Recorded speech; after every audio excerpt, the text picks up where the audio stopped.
Yeah, I'll start the pile. This Adams. Yeah. My paperwork. Yeah, right here. Mm-hmm. Yeah, it's freezing in here. Please. It's a freezing. It's a little chilly. Let's see. Mhm. I know. I don't know what it is. My room is like in my mom's room. So like, I'll literally, and I don't use it on top sheet. I just use like my comforter. And I'm in sweat. I do the same thing. But it'll feel like 68. I'm like, I don't understand. Welcome to the land of the living.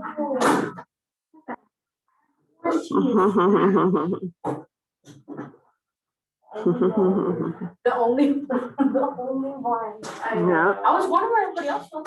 Where is everybody? Mm-hmm. Kind of weird. It is kind of weird. Mm-hmm.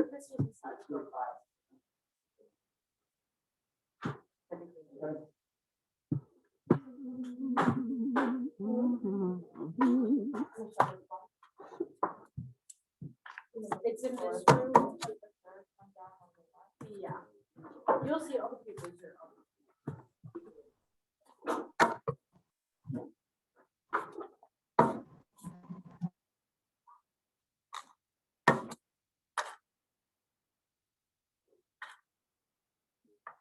Okay, ladies at home, can y'all hear me?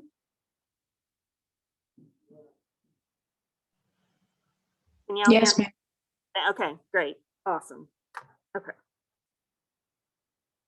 So y'all, Zoom is just going to work like it would if everybody was at home. Okay, I'm going to have the PowerPoints on the screen so you guys can follow along. Okay. And if you have any questions, just stop me and say, Ms. Adams, I have a question. Okay.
Jamikia, can you please take your hood off, please?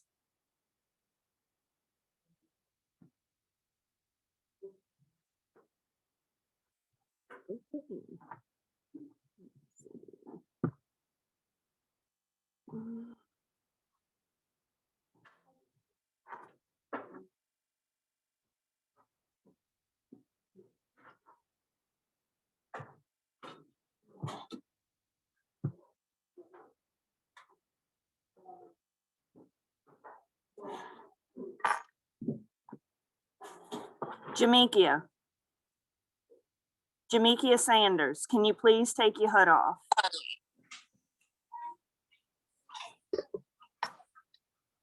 Okay, I got you now. You got me? Cool. Okay. Yes, ma'am. Yes.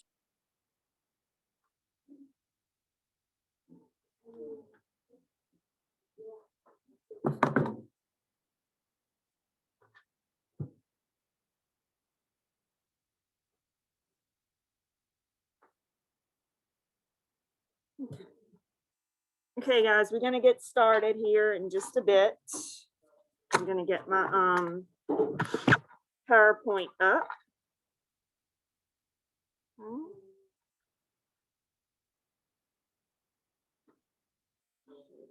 Share my screen.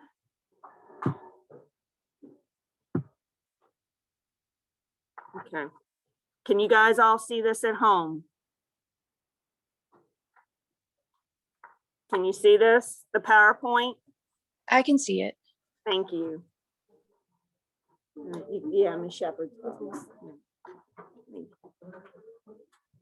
Okay, guys, here we go.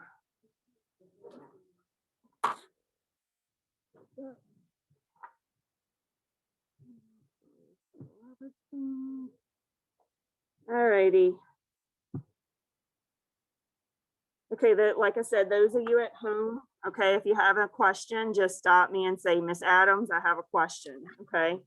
Because I'll be walking around and all that kind of stuff. So I may not be sitting down the whole time.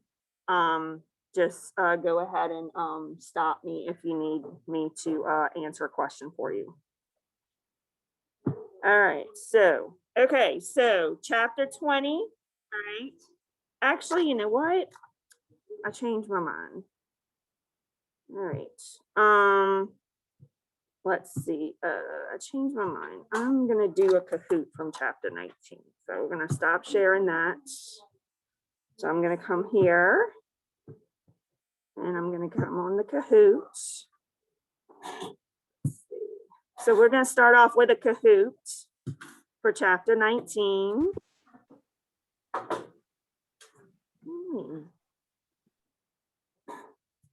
What is this asking me? Okay, I just have an okay.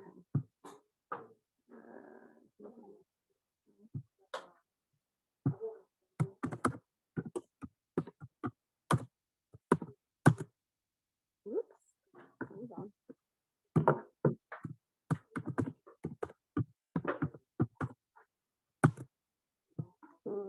No. Let's see. Hold on, hold on, hold on. Ooh.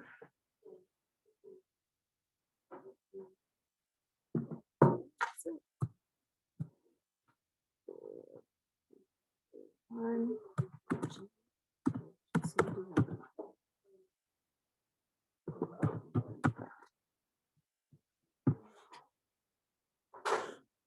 Okay.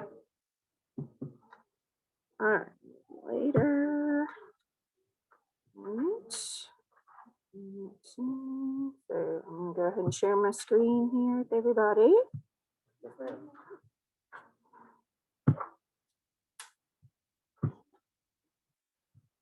Share sound.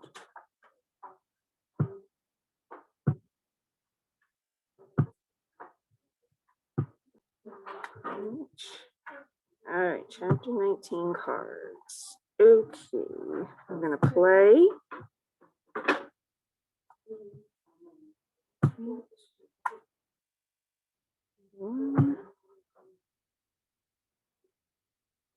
Okay, everybody get on Kahoot. Game pin is 2339812.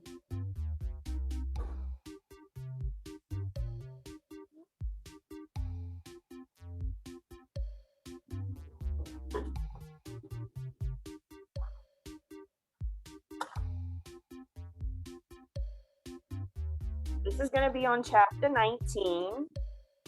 So that was PVD. I know it's been a kind of a while, so we're going to kind of review.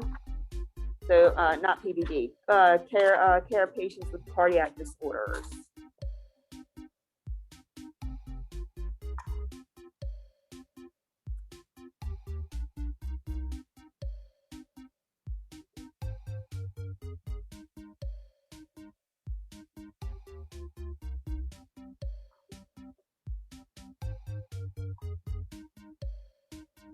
Okay, I'm gonna give everybody a minute to come on.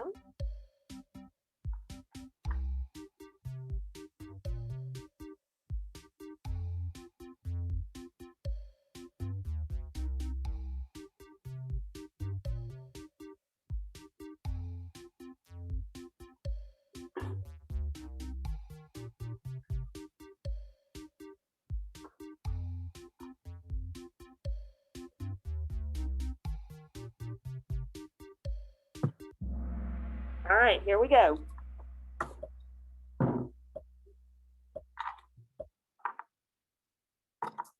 All right, when a nurse auscultates the lung of a patient with left-sided heart failure, they will most likely hear clear breath sounds, diminished breath sounds, wheezing sounds, or crackling sounds.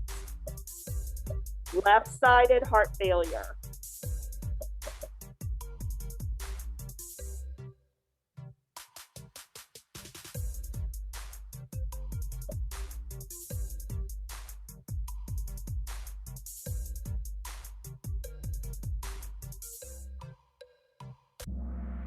Okay, crackling sounds, okay, with left-sided heart failure, okay, you're going to have crackling sounds. You're going to have a lot of congestion there because the left side is the fluid is backing up in the left side of the heart, okay, so you're going to have a lot of congestion, okay, so you're going to have crackling sounds when you have left-sided heart failure. That's what you're going to hear, okay. Crackling sounds in the lungs, left-sided heart failure, okay? All right, Cheyenne's in the lead at home. A nurse is assessing a patient with right-sided heart failure. What assessment finding is the nurse most likely to find? Edema in the lower extremities, edema in the upper extremities, edema in the face and the neck, or crackling sounds?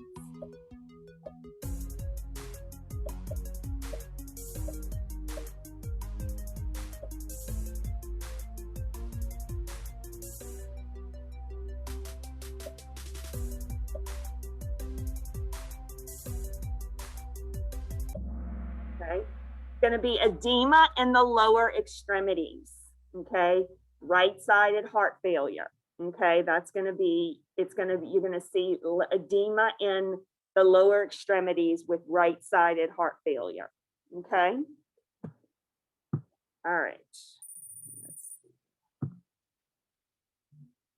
When evaluating an electrocardiograph rhythm strip, a normal PR interval should be between 0.12 and 0.20 seconds, 0.5 and 1 second, 0.05 and 0.12 seconds, or 1 and 2 seconds. A normal PR interval.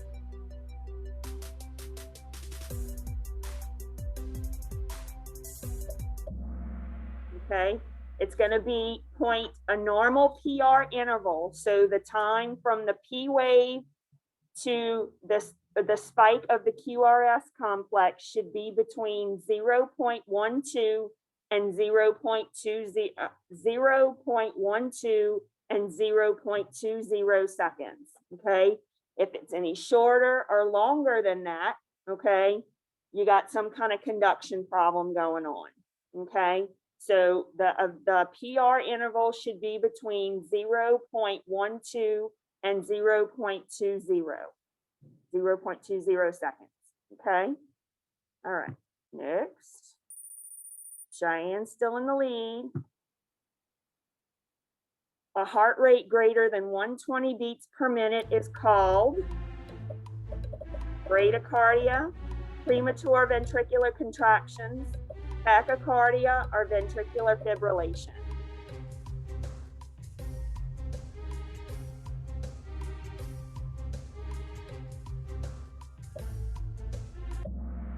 Okay, tachycardia, okay? Any heart rate greater than 100 beats per minute is going to be tachycardia, okay? All right, so everybody pretty much got that one good.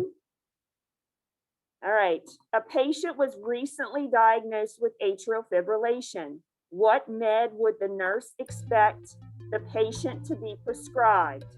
Lasix, Coumadin, aspirin, or nitroglycerin? A patient was recently diagnosed with atrial fibrillation. What would the nurse expect the patient to be prescribed?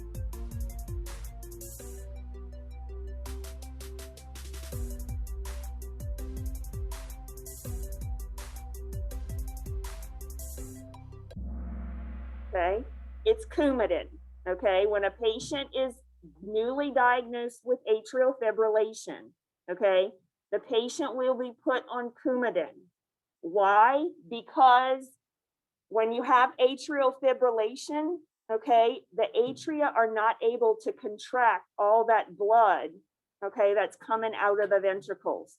So some of that blood is going to be regurgitated and stay static, okay, in the right atrium, the right or left atrium, doesn't matter, okay? So what happens to blood when it stays in one place? It clots, okay? So we have to put them on a clot buster, such as Coumadin, okay, to try to get rid of that blood from staying in that one particular place and clotting up, okay? So that's why a patient with atrial fibrillation, a good percentage of the time, 9 out of 10 times, will also be prescribed Coumadin, okay, to help with the blood clots in the heart that atrial fibrillation can cause, okay? Okay, guys at home, y'all stop me if y'all need to. All right, Mackenzie is in the lead.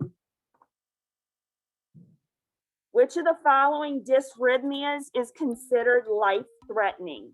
Atrial fibrillation, sinus bradycardia, sinus tachycardia, ventricular fibrillation. Which of the following dysrhythmias is considered life-threatening? Okay, ventricular fibrillation, okay? That's kind of like the last resort, okay, before the heart goes into asystole.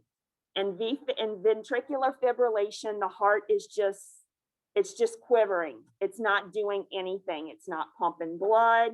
It's not doing anything, okay? So unless that heart is back to a shockable rhythm, is able to be shocked into a shockable rhythm, that patient will flatline and go into asystole, okay? So VFib is life-threatening, okay? All right. Cheyenne's back in the lead. Okay, so any patient experiencing chest pain is started on low-dose oxygen, Lasix, a calcium channel blocker, or digitalis. Any patient experiencing chest pain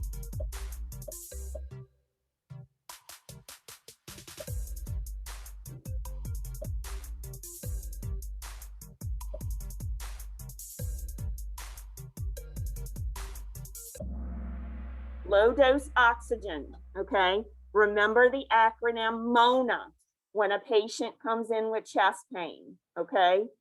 Chest pain or suspected heart attack, morphine, oxygen, nitroglycerin, or aspirin. Okay, that's the acronym that you use if a patient is started on chest pain and a heart attack is suspected. So low dose oxygen, okay, would be the answer here. Okay. Because normally when chest pain occurs, it's the body's way of saying, hey, this heart is deficient of oxygen. The muscle is going to start to die soon, okay?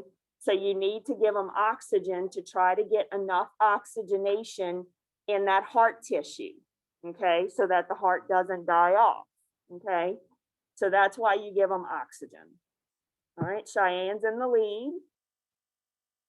Automatic implantable defibrillators, AICDs, are used for patients who have repeated episodes of ventricular fibrillation, atrial fibrillation, sinus bradycardia, or sinus tachycardia.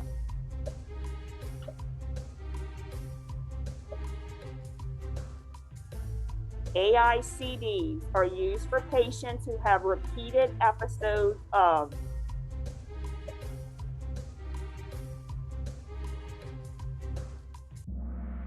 ventricular fibrillation, okay? So if a patient has repeated episodes of VFib and they constantly need to be shocked to be back in that regular heart rhythm, okay? the cardiologist may want to put, will definitely want to put an automatic implantable defibrillator. So when that heart decides that it wants to go into VFib, okay, that defibrillator will kick on and get them back into the normal rhythm. Okay. So sinus brady and sinus tach. Okay. So when somebody says sinus bradycardia or sinus tachycardia, okay, those two terms just mean that it's something other than a conduction problem that's causing that bradycardia or that tachycardia.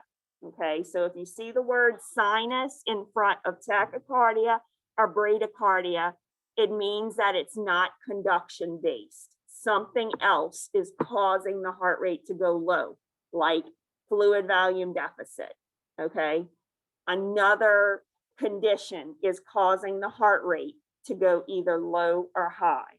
Okay, so if you see sinus in front of it, that's what you need to think of. Okay, all right, so but VFib, okay, ventricular fibrillation, those patients are going to have an automatic defibrillator placed. Okay, because like I said, VFib is your last resort before the heart goes into asystole.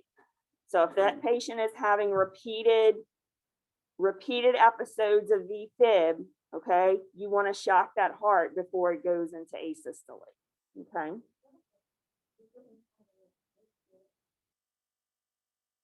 Yeah. Yeah, because it's a shock. So they're gonna feel it. Okay. How much they're gonna, I mean, I would assume, I mean, it's a shock. So they're gonna feel it, but I guess different people feel it different ways. Yep. Okay. All right, Cheyenne's in the lead. The blank is the heart's natural pacemaker. Guys, if y'all don't have this by now, I can't help you. This was on the last test. This is gonna be on the next test. The heart's natural pacemaker. SA node. Okay, SA node equals pacemaker. Okay, SA node is the heart's natural pacemaker. Okay. All right, Cheyenne's in the lead. When providing education to the patient diagnosed with heart failure, the nurse should instruct the patient to weigh him or herself daily on the same scale at the same time of day, weigh him or herself monthly on the same scale at the same time of day, weigh him or herself weekly on the same scale at the same time of day, or not weigh him or herself.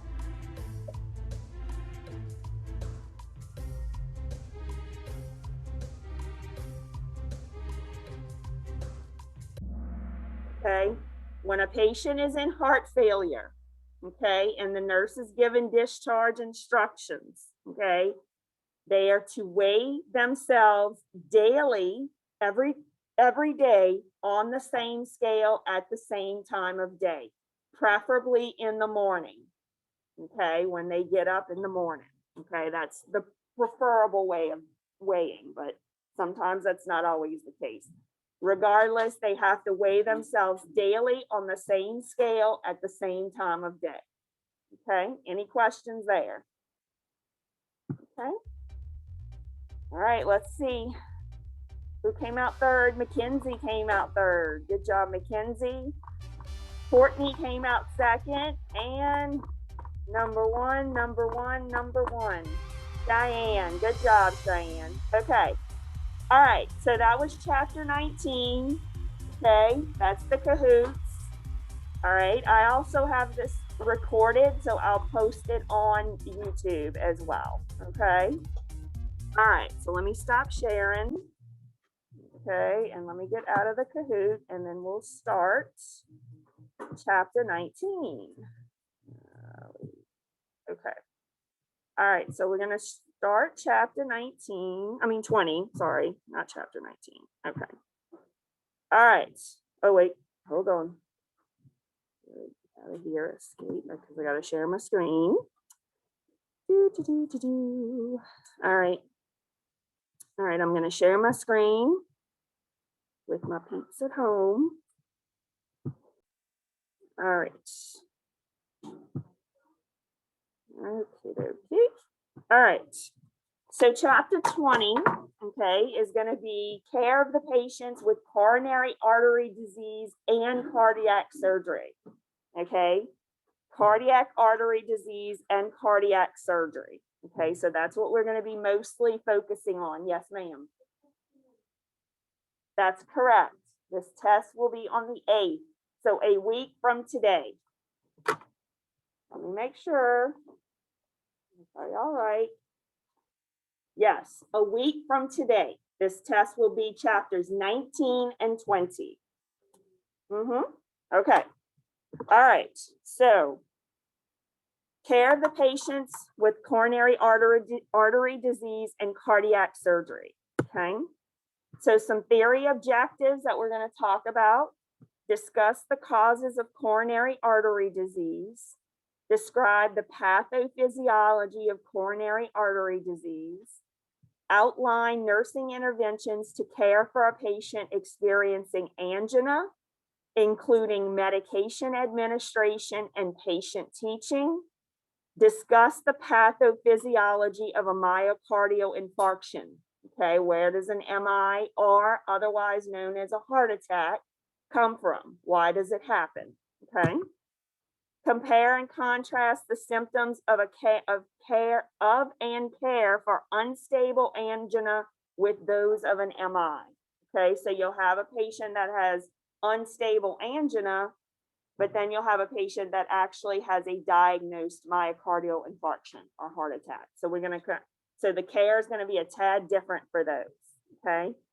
We're going to talk about nursing care plans for a patient experiencing an MI. We're going to describe the nursing care of a patient undergoing cardiac surgery. Okay, whether that be a valve replacement, a bypass, a coronary artery bypass, a heart transplant. Okay, those are some of the surgeries that we're going to be talking about. And list 5 complications of cardiac surgery. Okay. Okay, so the first thing we're going to talk about is coronary artery disease. Okay, and if you're following along in the book, let's see. All right, we're going to start off on page 450 in the book. Okay, so coronary artery disease. The etiology is what causes coronary artery disease? Atherosclerosis. Okay. What is atherosclerosis? It's plaque. Okay. It's plaque that builds up in the vessels. Okay. That causes that narrowing, or arterial sclerosis that's in the vessels. Okay. But coronary artery disease is specific to atherosclerosis or plaque buildup. Okay. So know that difference. Okay. Cultural considerations, that's on page, let's see, 451.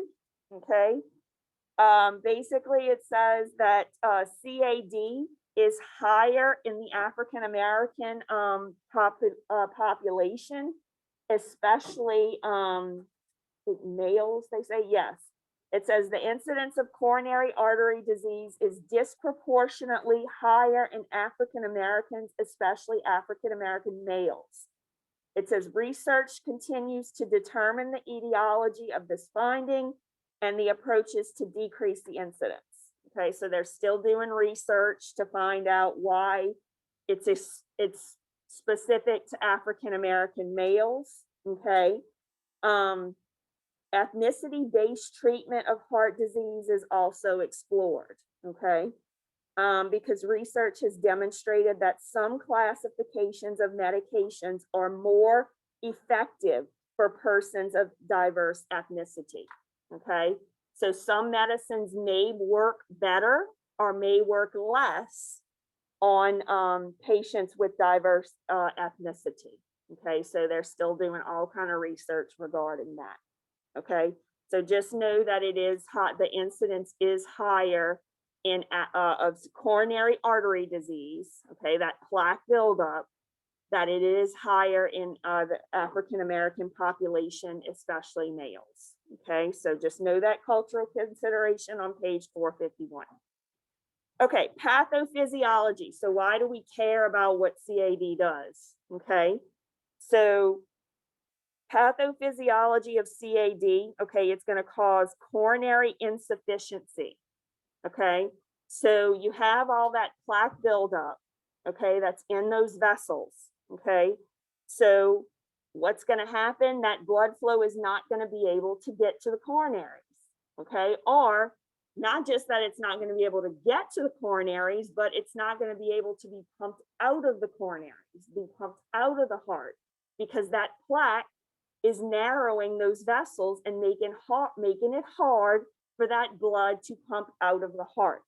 Okay, so you will have decreased or insufficient blood flow to the rest of the body, but you'll also have it decreased or insufficient to the actual coronary arteries, okay, and to the heart. Cardiac reserves in older adults. So in your older adult care points on page 451, it says, compared with the coronary blood flow in a 25-year-old, coronary blood flow in a 60-year-old is decreased. So the older a patient gets, okay, the more, the less their cardiac blood flow is, the less their coronary blood flow is, I should say. It says older adults have less cardiac reserves, meaning that any added oxygen demands may compromise the coronary circulation and the heart's ability to pump properly. Okay, what does that mean? When an older adult gets sick, okay, their oxygen demands increase. Okay, it doesn't matter what happens, why they get sick or whatever, okay, their oxygen demands increase. They already have a decreased cardiac reserve than a younger person. Okay, so that's going to be a problem. If they have the decreased cardiac reserves, okay, they're not going that decrease, those cardiac reserves are not going to be able to take on the oxygen demands that whatever disease process is causing those that oxygen demand. Okay, so just know that if a patient gets sick, okay, their oxygen demands decrease, but their oxygen demands increase. Okay, so when a patient gets sick, an elderly patient, okay, their oxygen demands are going to increase. Okay, but in the older adult, they don't have the cardiac reserves to keep up with those oxygen demands. Okay, so it's going to put them in kind of a bind, okay, because they don't have the cardiac reserves to keep up with the high oxygen demands that whatever disease process is going on with that patient. Does that make sense? I know I kind of said it wrong first. Okay, so that's your older adult care point on page 451. Okay, signs and symptoms of acute coronary syndrome. Okay, which we'll talk about on the next slides, next couple of slides, okay? Basically, it's anything that compromises the coronary circulation, such as chest pain, shortness of breath, increased heart rate, cold, clammy skin, and undue fatigue, okay? If you have those signs and symptoms, okay, that all those signs and symptoms combined, okay, can be labeled as acute coronary syndrome. Okay, treatment. Okay, and we'll talk more about acute coronary syndrome coming up. Treatment, okay, is going to be an EKG. They're going to want to see what's going on with the conduction of the heart. Okay, they're going to see if the heart rate is fast or slow. Okay, they may do a stress test on the patient.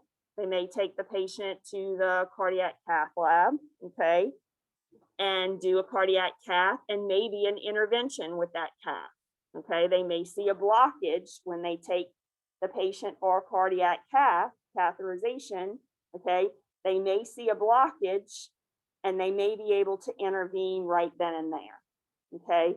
If they can't intervene right then and there, the patient may have to go to surgery and have a coronary artery bypass graft or a cabbage, okay? So those are some treatments for coronary artery disease, okay? Complementary and alternative therapies on page 451, okay? It's herbs and supplements that naturally lower cholesterol. Why do we care about cholesterol? Because cholesterol is going to cause that plaque, okay? Is going to eventually break down into that plaque, okay? And that plaque is what causes the coronary artery disease, okay? So if you limit the cholesterol, you're going to limit the plaque, okay? So some herbs and supplements that naturally lower the cholesterol is garlic, omega-3 fatty acids. What kind of foods are high in omega-3s? Fish, okay? Fish is very high in omega-3 fatty acids. So that's a good example to tell your patient if they ask you, well, what's an omega-3 fatty acid? Okay, you tell them fish, okay? Salmon, tuna, any kind of fish really, okay, is going to be high in omega-3s. Red rice yeast, milk thistle, fiber, I think these are just milk thistle, I think is I've never really heard of it too much. I think it's more of a supplement. Fiber, phytosterols, soy, and coenzyme Q10, okay? Coenzyme Q10, you'll see a lot of patients with high cholesterol on that, okay? They'll call it CoQ10 is another word for it. It's an actual supplement that the patient takes to decrease their cholesterol, okay? I know a couple of people that are on it, okay? So again, you decrease the cholesterol, you decrease the incidence of plaque, you decrease the incidence of atherosclerosis, you decrease coronary artery disease, okay? So know those complementary and alternative therapies. Let's see, it says patients who choose to use these substances should check for interactions with other meds they are taking. Some of the substances only lower cholesterol and LDLs. Others raise high density lipoproteins. So it depends on what the supplement does. Okay, if the supplement, because remember, we want that HDL, that happy cholesterol. Okay, the HDL is good cholesterol. We want that in the body. Okay, so some of those, okay, some of these complementary and alternative therapies, okay, are going to raise the HDL. Okay, they're going to get the HDL more abundant in the body. Some of them are going to decrease the LDLs, which is the bad cholesterol. That's the cholesterol we don't want in the body. Okay, so we want the HDL, the happy cholesterol. We want that in the body, but we don't want the LDLs. So depending on what the substance is, it's either going to raise the HDL or it's going to lower the LDL. Does that make sense? Does anybody have questions about that? Okay. All right. So let's see next. All right. So let's see. All right. So this is the progression of atherosclerosis. Okay. So this is the plaque progression. This is kind of what happens. Again, this is on figure 20-1 and on page 452 in your book. Basically what happens is this, okay, you have damage, okay, you have damage to the endothelial wall of the blood vessel. Doesn't matter what it is. It could be trauma, it can be having high blood pressure for years and not doing anything about it. It could be having diabetes for years and not doing anything about it, or doing something about it and the diabetes is just getting worse and worse and worse. Okay, so whatever it is, you have some kind of trauma that causes damage to the lining of the vessel. Okay, okay, so when you have that damage to the lining of the vessel, okay, what's gonna happen is platelets are gonna start to come to that particular area of the vessel, and they're gonna congregate there. Okay, platelets are gonna come in and they're gonna congregate, because that's what the body does. When the body has a trauma of any kind, okay, the platelets are gonna be activated to go to that site and say, hey, you gotta plug this up, we're bleeding out, okay? So that's just the body's natural way of responding. They're gonna send platelets to that damaged area, okay? So the platelets, okay, that adhere to the damaged endothelial wall, okay, are gonna eventually turn into a fatty streak, okay? So that fatty streak that those platelets cause, okay, is going to turn into, over time, it's going to turn into fibrous plaque, okay, which means that fatty streak, okay, is going to turn into plaque, and it's going to have a hard coating over the top of it, okay? It says a fibrous cap, okay? And then eventually over time, that fibrous plaque, okay, gets bigger and bigger and bigger and bigger. And if it's not taken care of, okay, if the patient is not put on medicine or doesn't make the lifestyle changes to stop whatever is causing that, whatever is causing that damage to the endothelial wall, okay, the plaque is just going to get more and more and more till eventually it completely blocks off that vessel, okay? So that is the progression of atherosclerosis or plaque formation, okay? Any questions there? So it starts off with damage, okay? Then the platelets come in, okay? Then the platelets, come in, and then the platelets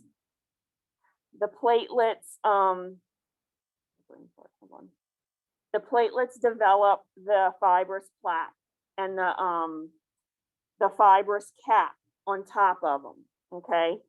And then it gets bigger and bigger and bigger over time, and then it completely blocks the artery. Not a vessel, to be an artery or vein. Any questions there?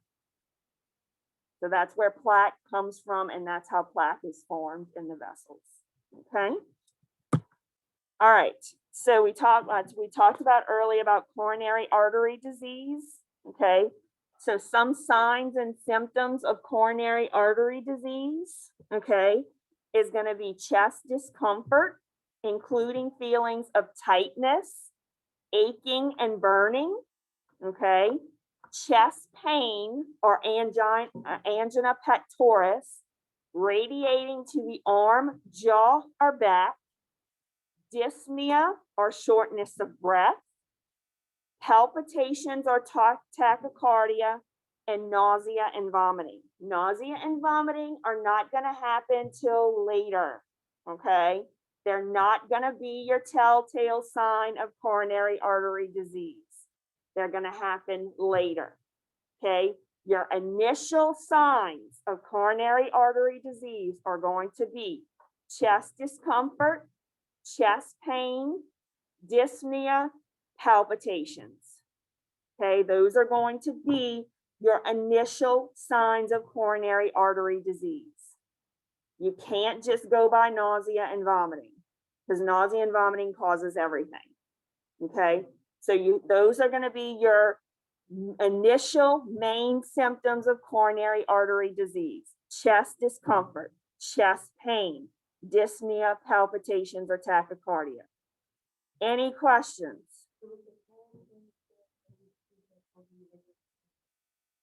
No, that's going to come before nausea, or it might come at the same time as nausea and vomiting. Okay. Yeah, the initial symptoms, those four: chest discomfort, chest pain, dyspnea, and palpitations. Okay. Like I said, nausea and vomiting may come later, okay, but it's not going to be the sign that, oh, your patient has coronary artery disease or your patient's having a heart attack. Okay. If they just have nausea and vomiting, you need to do some further investigation because it might be something else. It might be GI, it might be something else, digestive. So that's why you have to do, you can't just go on nausea and vomiting. Okay, it's got to be some of these other signs and symptoms that are going on. Okay, any questions?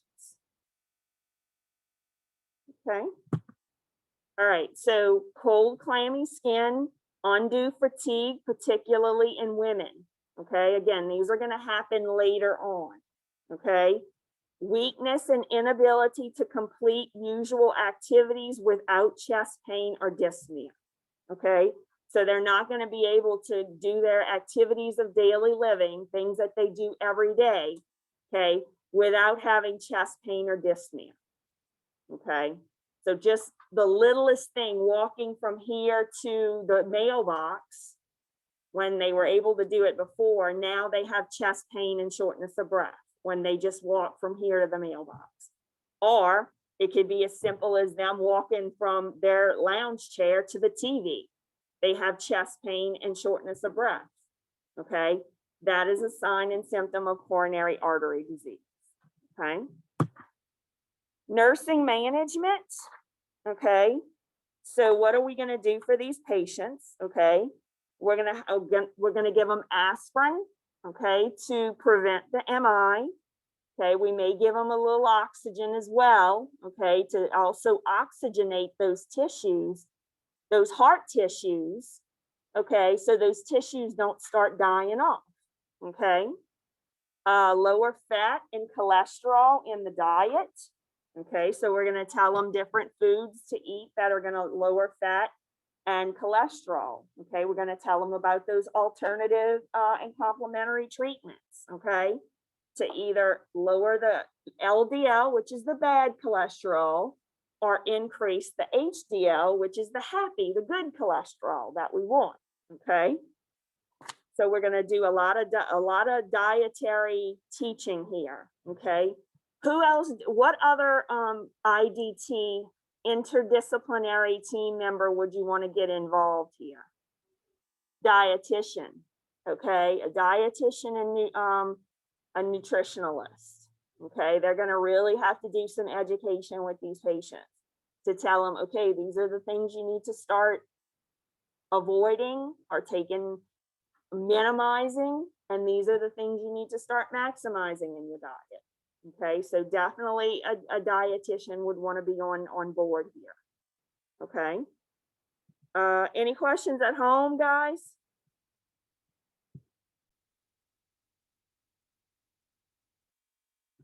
Any questions at home?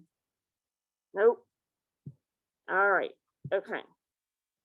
All right. So back and share my screen. Okay. Let's see. Okay. So aspirin to prevent the MI as well as a low dose of oxygen. Okay. Lower fat and cholesterol in the diet. Okay. So after reviewing risk factors for cardiac disease, the patient is prescribed atorvastatin or Lipitor to reduce cholesterol levels. The nurse must include which instructions? Select all that apply. Okay. 1, report any muscle weakness. 2, avoid exposure to sunlight. 3, schedule for liver function test. 4, drink grapefruit juice. And 5, avoid getting pregnant if female. Would number 1 be an answer? Yes. Okay, report any kind of muscle weakness, especially in women. Okay, women, muscle weakness is in combination, chest pain or back pain or anything like that. Okay, is going to be a symptom. Okay, muscle weakness. What number 2 be a, would number 2 be a, thing? Avoid exposure to sunlight. Not really. Not if the patient was taking Lipitor, okay? If the patient was taking nitroglycerin, maybe, okay? But Lipitor, there's really no restrictions as far as sunlight, okay? So number 2 is not the answer. Number 3, schedule for liver function test. Yes, okay? Number 3 would definitely be an answer because Lipitor can be very liver toxic if taken over a while, okay? So the patient you want to tell the patient to go to their primary care physician's office and get liver function tests at least monthly, okay? Would number 4 be an answer? No. Okay, number 4, drink grapefruit juice is not an answer. You don't want the patient taking Lipitor, okay, to drink grapefruit juice. Okay, it can I need everybody to be paused. I need everybody to be muted, please. Let's see. Hold on, guys. Jamikia, can you mute your phone, please, if you're not talking?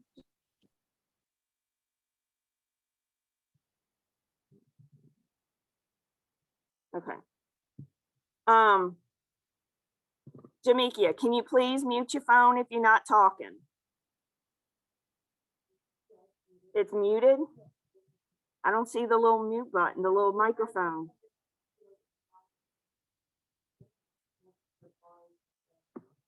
Okay. Okay, I see it. Okay, I don't know why it's not showing up here. Okay, I don't know. Okay, all right. All right, so share screen. Okay. Going back. Okay, so the answers would be, hold on, guys. So it'd be 1, report any muscle weakness. 3, schedule for LFTs. And 5, avoid getting pregnant if female. Okay, because Lipitor is, I think it's a class X, which means it's fetal toxic. So it can be toxic to the fetus if a patient should want to get pregnant. Okay, so they have to avoid getting pregnant if they're female, if they're on Lipitor. So 1, 3, and 5, that is the answers. Miss Okay. Adams, Yes. I printed out my slides off the module, and my slide is a little bit different than yours. It is. It's wrong. Okay. Because I was like, my 3 and 5 are different. Yeah, I want to go by this one. Okay, I'm just making sure. The ones in the slides initially are not the same that were posted on Canvas. I made some changes. So this is the one that I'm going to go by. Okay. Any questions? Okay. All right. All right. Angina pectoris. Okay. So angina pectoris, another word for that is chest pain. Okay. It occurs when blood supply to the heart is decreased or totally obstructed. Okay, that's when angina pectoris occurs. Okay, when blood supply to the heart is decreased or totally obstructed. Okay, so the signs and symptoms of angina pectoris or chest pain, okay, is going to be stable or exertional angina, variant or vasospastic angina, or unstable angina. Okay. Stable or exertional angina is when chest pain, okay, or angina is triggered by exertion. Okay, that's when you do something physical, okay, that your chest pain is going to start. Okay, that is stable or exertional angina. Okay, variant or vasospastic spastic angina is when chest pain is caused by a coronary artery spasm, which restricts blood flow to the myocardium. Okay, so something doesn't matter what it is. Okay, something is causing that coronary artery to spaz. Okay, it's causing that coronary artery to have spasms. It could be medication, it could be a disease process. Okay, it could be a number of things. Doesn't matter what it is. What matters is the coronary artery is spazzing out. Okay, and it's not allowing that blood flow to the myocardium. Okay, so that is, and then the patient has chest pain because of it. Okay, so that is variant or vasospastic angina. Okay, unstable angina is when the patient has chest pain at rest. They're not doing anything, and then all of a sudden they have chest pain. Okay, they could just be sitting watching TV and all of a sudden they have chest pain. That is unstable angina. The patient is not doing anything and they're still having chest pain. Okay, so stable angina, okay, is when chest pain is triggered by exercise or exertion. I should say exertion. Anytime the patient does something majorly physical, the chest pain happens. Variant or vasospastic angina is caused by that coronary artery spasm. Okay, something is causing the coronary artery spasm. We don't know what it is. Okay, but the coronary artery spazzes out. The blood cannot get to the myocardium because of that spasm. That is variant or vasospastic angina. Unstable angina is when chest pain happens at rest. So the patient is not doing anything, they have chest pain. Any questions there on those three and what they mean and the difference between them? Yes.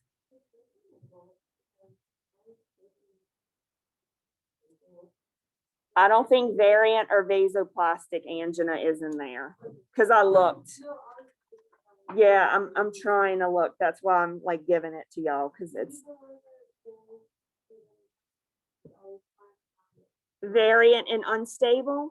Okay, variant, okay, is when the coronary artery has a spasm in it from something. It could be disease, it could be trauma, it could be a medication. Something is causing the coronary artery to spasm. When the coronary artery spazzes out, you can't get blood through there. Okay, the blood's not getting through the myocardium. Okay, so that is variant or vasospastic angina.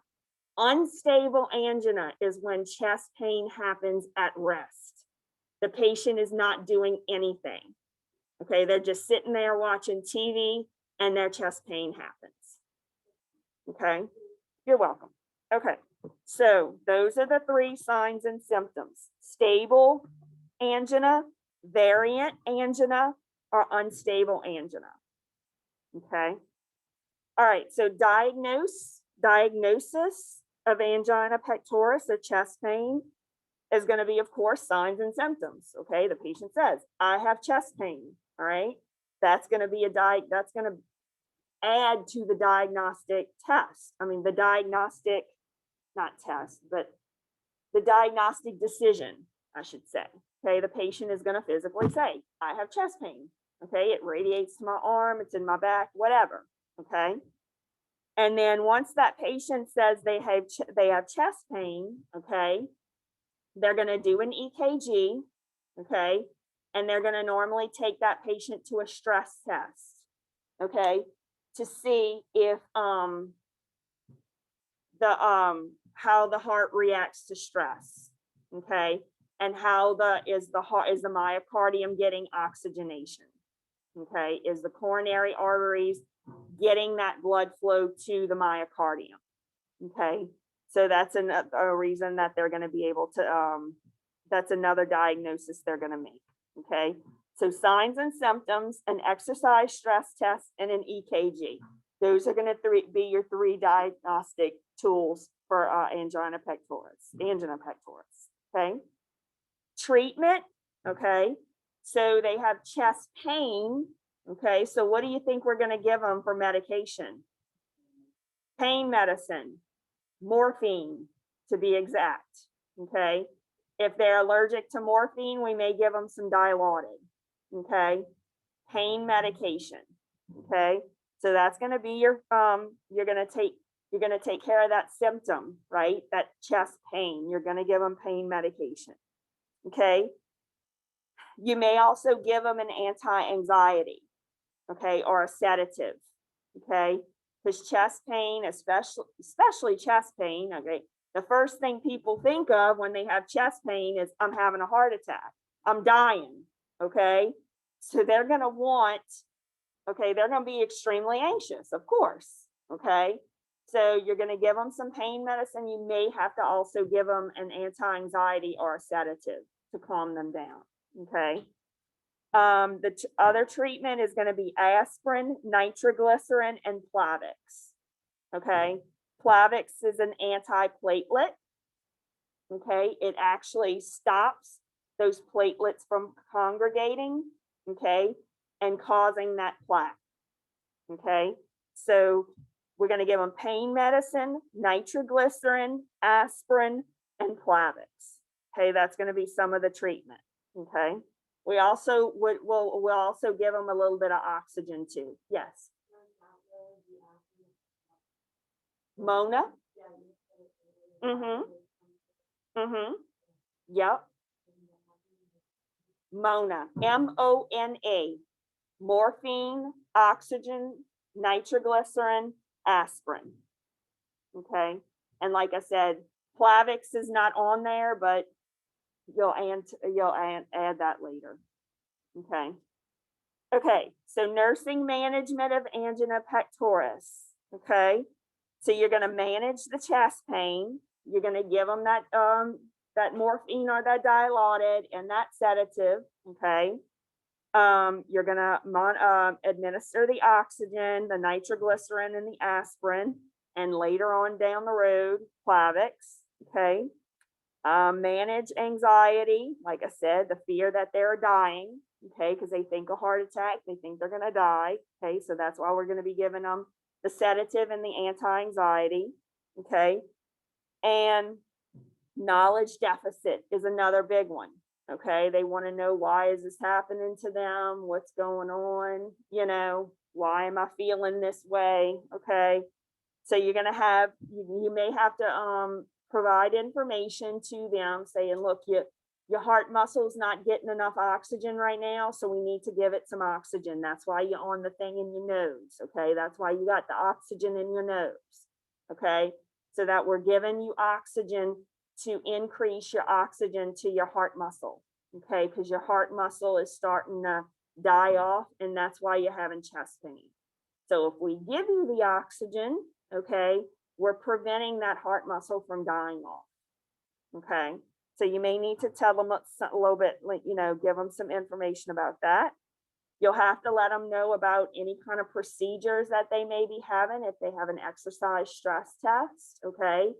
If they're going for a cath, okay? The patient may not be stable to have an exercise stress test, okay? If they're not stable enough to have an exercise stress test, they may take them straight into cath lab and do a cardiac cath, okay?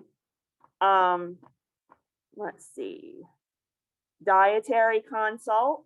Okay, so like I said before, you'll get nutrition on board, you'll get dietary on board here, okay, to increase their knowledge about what foods cause increased plaque, cause increased cholesterol.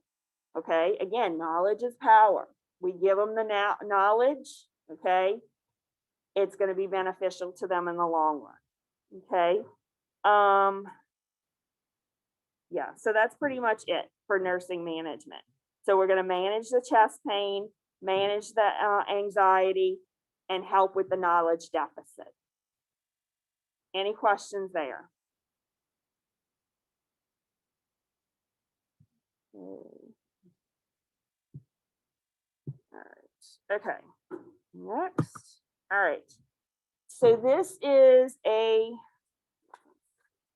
I know you guys can't see this because this is kind of in the way. Hold on. Okay.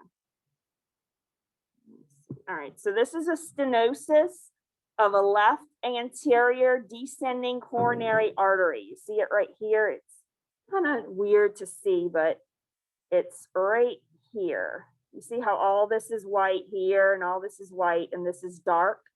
Okay, this part is dark. That's where the stenosis is. That's the left anterior descending coronary artery. Okay, that means that there's a complete blockage there. The left anterior descending artery, or the LAD, you'll hear it referred to, is also, also known as the widowmaker, okay? Because if that vessel, if that coronary artery does not get unblocked, the patient will die, okay? So it is called the widowmaker, and it doesn't take a long time, okay? This actually happened to my brother-in-law, okay, my sister's husband. He was out on the boat. He was fishing with my two nephews, thank goodness, okay? And he was feeling weird. I mean, he was feeling nauseated, and he was feeling like he had like the flu, okay? But he was like, oh no, I'm still going fishing. I'm still getting out there. I want to go. So they went out, okay? And all of a sudden, they're in the middle of Lake Salvador, okay? And all of a sudden, he starts having major chest pain, okay? So they had to come in, and he goes, I need to go straight to the emergency room. This is not good. So my two nephews took him. They had the boat and everything, the boat trailer, everything. They went to the emergency room at West Jeff, okay? And they took him straight into the cath lab, and they did a stent. They said if he would have waited 10 more minutes, he would be dead. He had 90% blockage of that left anterior descending coronary artery. Yeah. Yeah. So, yes.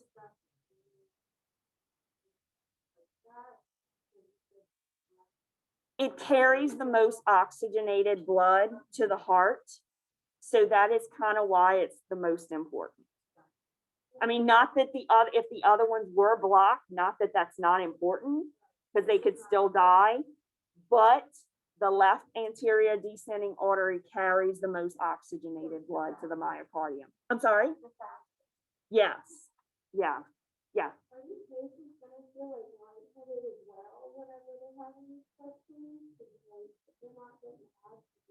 They could. Yeah.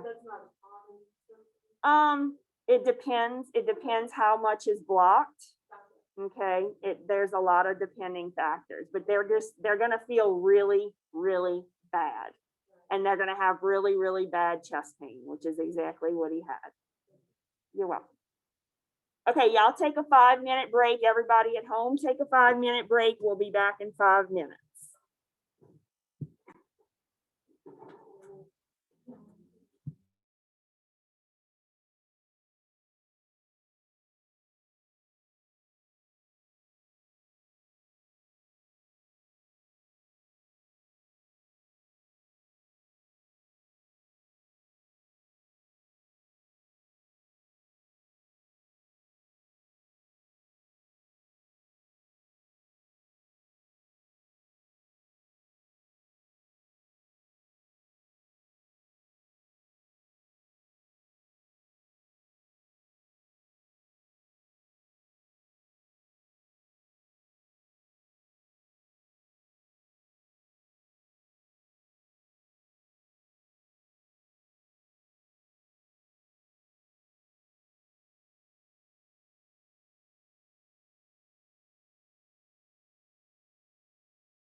Okay, guys, let's get back online here.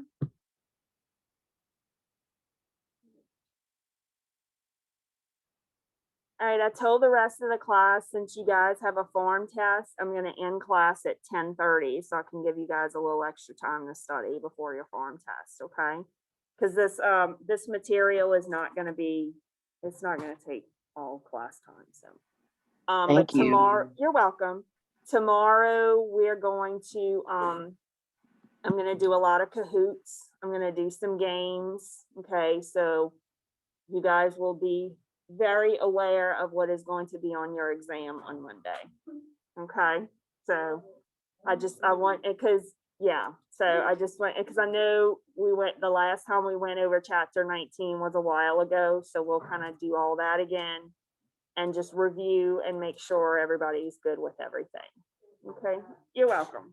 Okay, all right, so getting back to chapter 20. All right, so I'm gonna go ahead and share my screen again.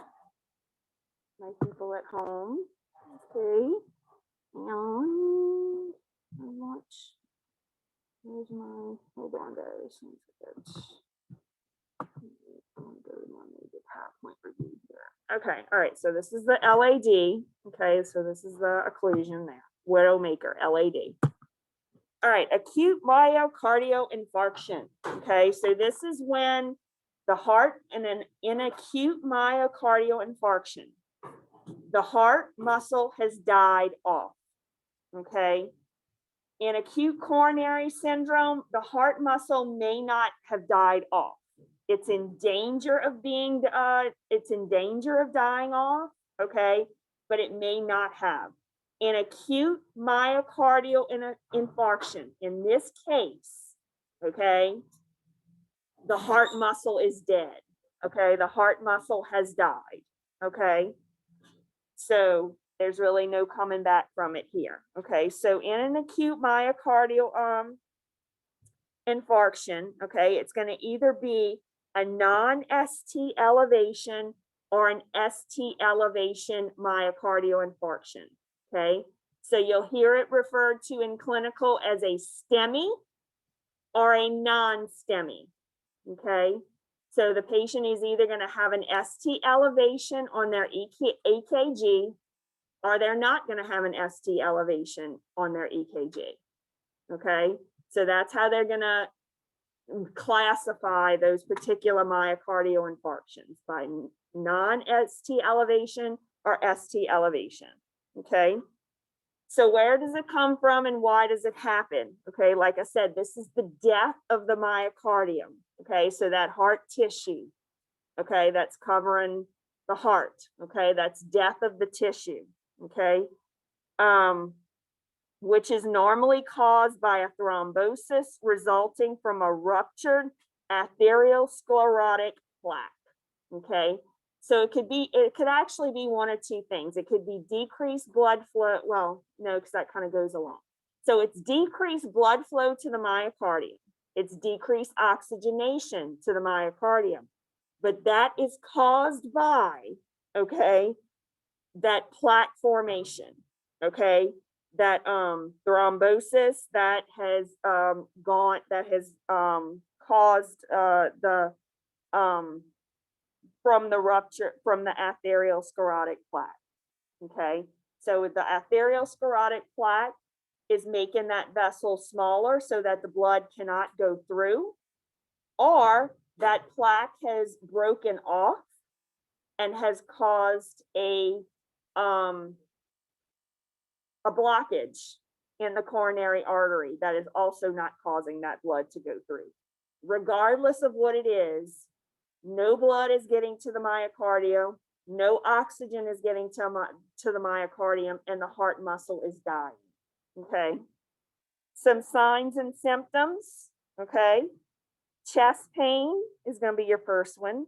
Feeling, a lot of people say it feels like an elephant is standing on their chest. Okay, that's what you'll hear a lot of people say. Okay, it's a lot of chest pain. Okay, shortness of breath. They feel like they cannot catch their breath. Okay, in women, okay, Women tend to present with atypical symptoms such as sharp pain, fatigue, and weakness during an MI. Okay. See, I don't know where that is. It's in the book somewhere. Let me see. For 458, 458, thank you very much. Okay, and it's in bold under signs and symptoms. It says women tend to present with atypical symptoms such as sharp pain, fatigue, and weakness during an MI. So it does. Right. Correct. So some people do. Some people they do, or some people they get brushed off, but also some of them don't seek treatment because they may think, oh, well, you know, I did some yard work the other day, so it's probably just sore muscles. Okay. So sometimes, you know, they don't get help because they think it's something else. Mm-hmm.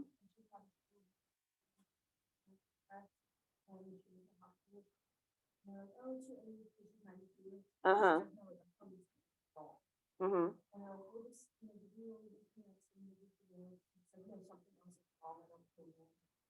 Mm-hmm.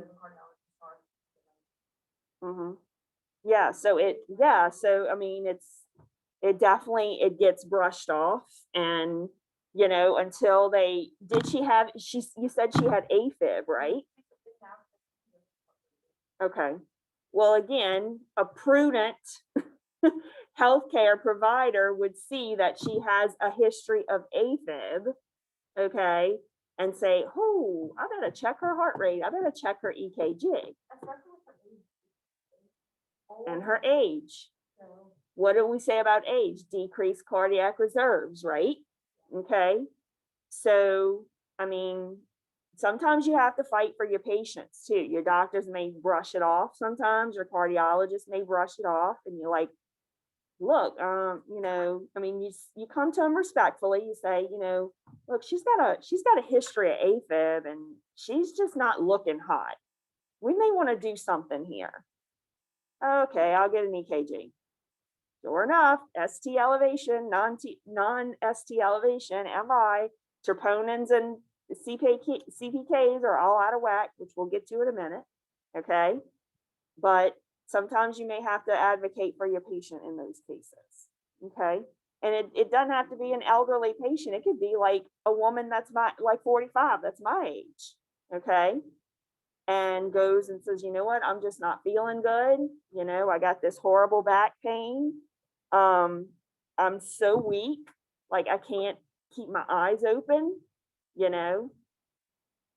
So, okay, you know, like you tell, you know, a lot of like a prudent healthcare provider would be like, you know what, let's get an EKG. This sounds like her heart. Okay. But sometimes you have to fight for your patients. Okay. Let's see, safety alert on page 459. IV contrast dye. Okay, you want to be careful with those patients that are diabetic. Okay, and getting IV, especially if they're diabetic and taking metformin. Okay, which is an oral, it's an oral glucose agent, anti-glucose agent actually. Okay, it's something that takes the place of insulin if a patient doesn't need to be on insulin shots. Okay. So if that patient is diabetic and is on metformin and they want to give them IV contrast dye, okay, it says hold the drug before the contrast dye procedure, okay.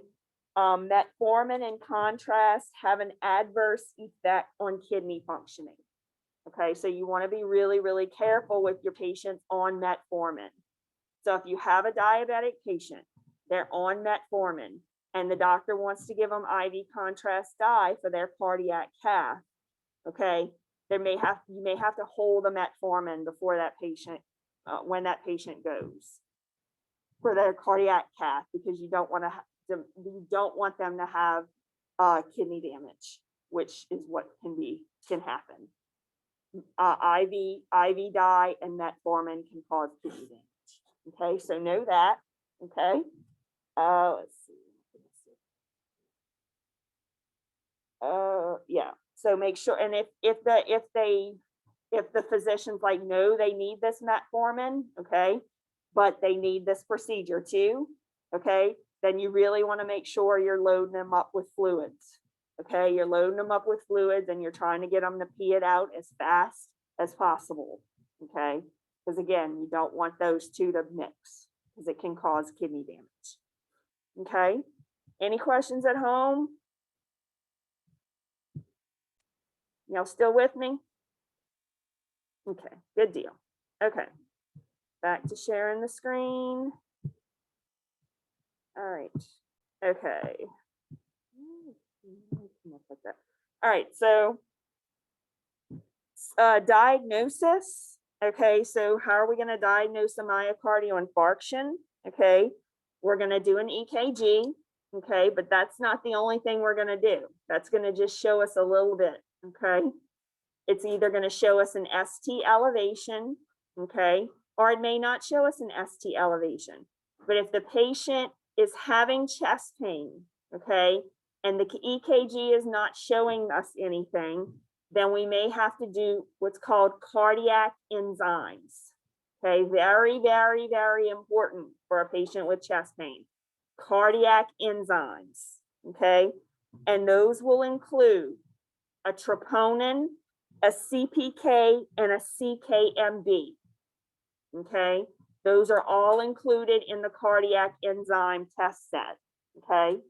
So the doctor is going to want cardiac enzymes on this patient. It's a blood test, okay?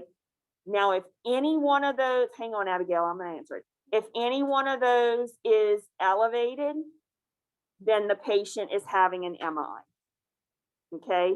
Because what those cardiac enzymes are is heart muscle enzymes, okay? So as the heart muscle continues to die off, that muscle is going to appear in the blood, okay? Those enzymes of that muscle is going to appear in the blood, okay? So when you go to take a blood test and it detects those cardiac enzymes, that means that heart muscle is dying. Yes, Abigail.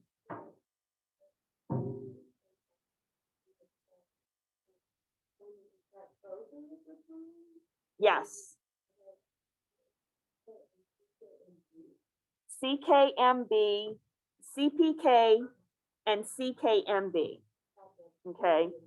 Now, out of those three, the one that is most cardiac related is going to be your troponin. You have a question? No. Okay. Troponin is cardiac based. Okay. CPK and CKMB are also muscle based. Okay. So sometimes if you in a trauma, like in a car accident, okay, and if you injure a muscle, like in the leg or something, and a muscle is traumatized, you may get an increase in CPK and CKMB. Those are muscle based. Troponin is cardiac based. Okay. So and like I said, in addition to the troponin, the CPK and the CKMB are going to also be increased because they're muscle based. But to definitely diagnose a heart attack or an acute myocardial infarction, the troponin has got to be positive. Okay, because that is heart muscle based. Okay. So another diagnosis, so we get an EKG, okay, that may show us something, may not. We get cardiac enzymes, bingo, bango, our troponin is positive. Okay, we have a positive troponin, okay? So then we're going to take these patients for a cardiac catheterization and angiography, okay? So a cardiac catheterization is what is going to be used to actually diagnose where the blockage is, okay? So that dye is going to be injected, okay, and it's going to show where in those coronary vessels, okay, where those blockages are. And it's also going to show in that heart muscle where that heart muscle has died. Okay. So cardiac catheterization. Okay. Now the beauty of a cardiac catheterization is not only can you diagnose, but you can also treat. Okay. So they can diagnose, they can say, okay, there's that blockage in that left anterior descending artery. We see that blockage. Okay. So now let's go ahead and put a stent in there. Okay. So we can open up that vessel and get blood through there. They can do that at the same time in a cardiac catheterization. Okay. Now, sometimes it might be too complex. Okay. Either the blockage may be too much for a stent that they cannot stent in the cath lab, and they may have to send them straight to the OR, and they may have to do open heart surgery. Okay. So not all the time will a blockage be able to be fixed in the cardiac cath lab. They may actually have to go to surgery. Okay. Any questions there? Okay, so that's another diagnosis, but it kind of also falls under treatment as well, because most times, not all the time, but most times when they go in for the cardiac cath, they can also put a stent and treat it. Okay, so our treatment for our myocardial infarction is going to be just like our treatment for chest pain, MONA. Okay, morphine or dilaudid. Okay, oxygen to get oxygen to those tissues so that they don't die off anymore. Okay, nitroglycerin to dilate the whole body. Okay, so that, whatever whatever vessel is blocked. Okay, we want to open up all the other vessels to get as much blood to that myocardium as we possibly can. And that's what nitroglycerin does. It vasodilates. Okay, it opens up all the other vessels so that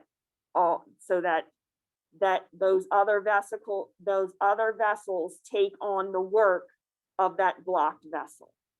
Okay, and of course aspirin. Okay, aspirin is an anticoagulant. Okay, so that's going to stop the clotting. Okay, because we don't want to clot in these situations. In this particular situation, we don't want to clot. We want to bleed. We want that patient to bleed. Okay, we want to get that blood to the myocardium. Okay, any questions there? Yes.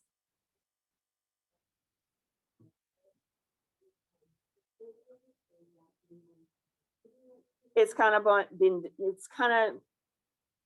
all kind of happening at the same time. Okay. If I had to give it a hierarchy, you would definitely want the oxygen on board first. Okay.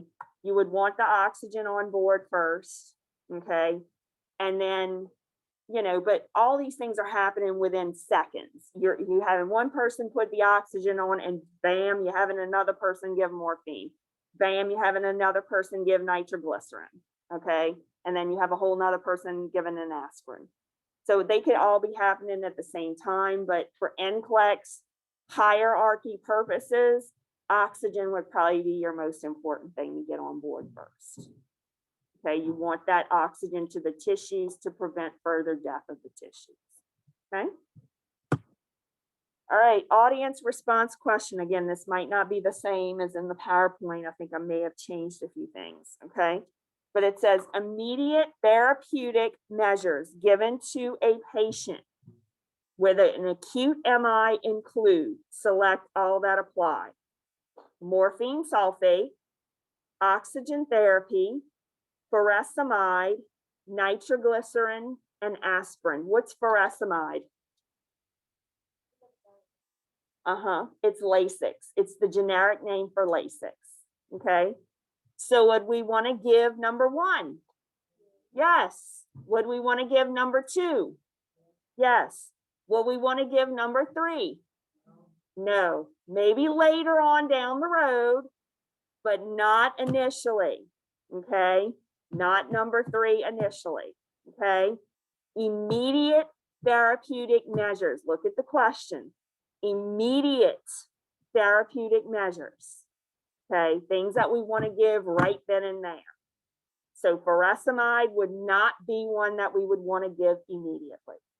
Would number 4 be one that we want to give immediately? Yes. Would number 5 be one that we want to give immediately?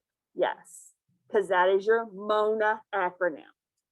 Morphine, oxygen, nitroglycerin, aspirin. Okay, so all of it, 1, 2, 4, and 5 would be the answers. 3 would not be the answer. Okay, all right.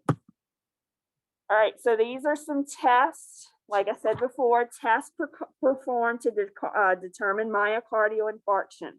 Okay, like I said, your troponins are going to be cardiac muscle based.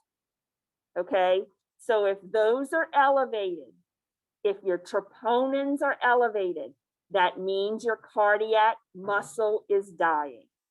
Okay, if this creatinine phosphokinase and CKMB and myoglobin are elevated, that is more muscle based.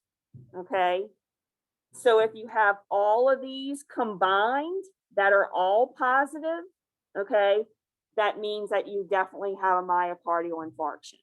Okay, now if these are, if the troponins are negative, but these are positive, what does that mean?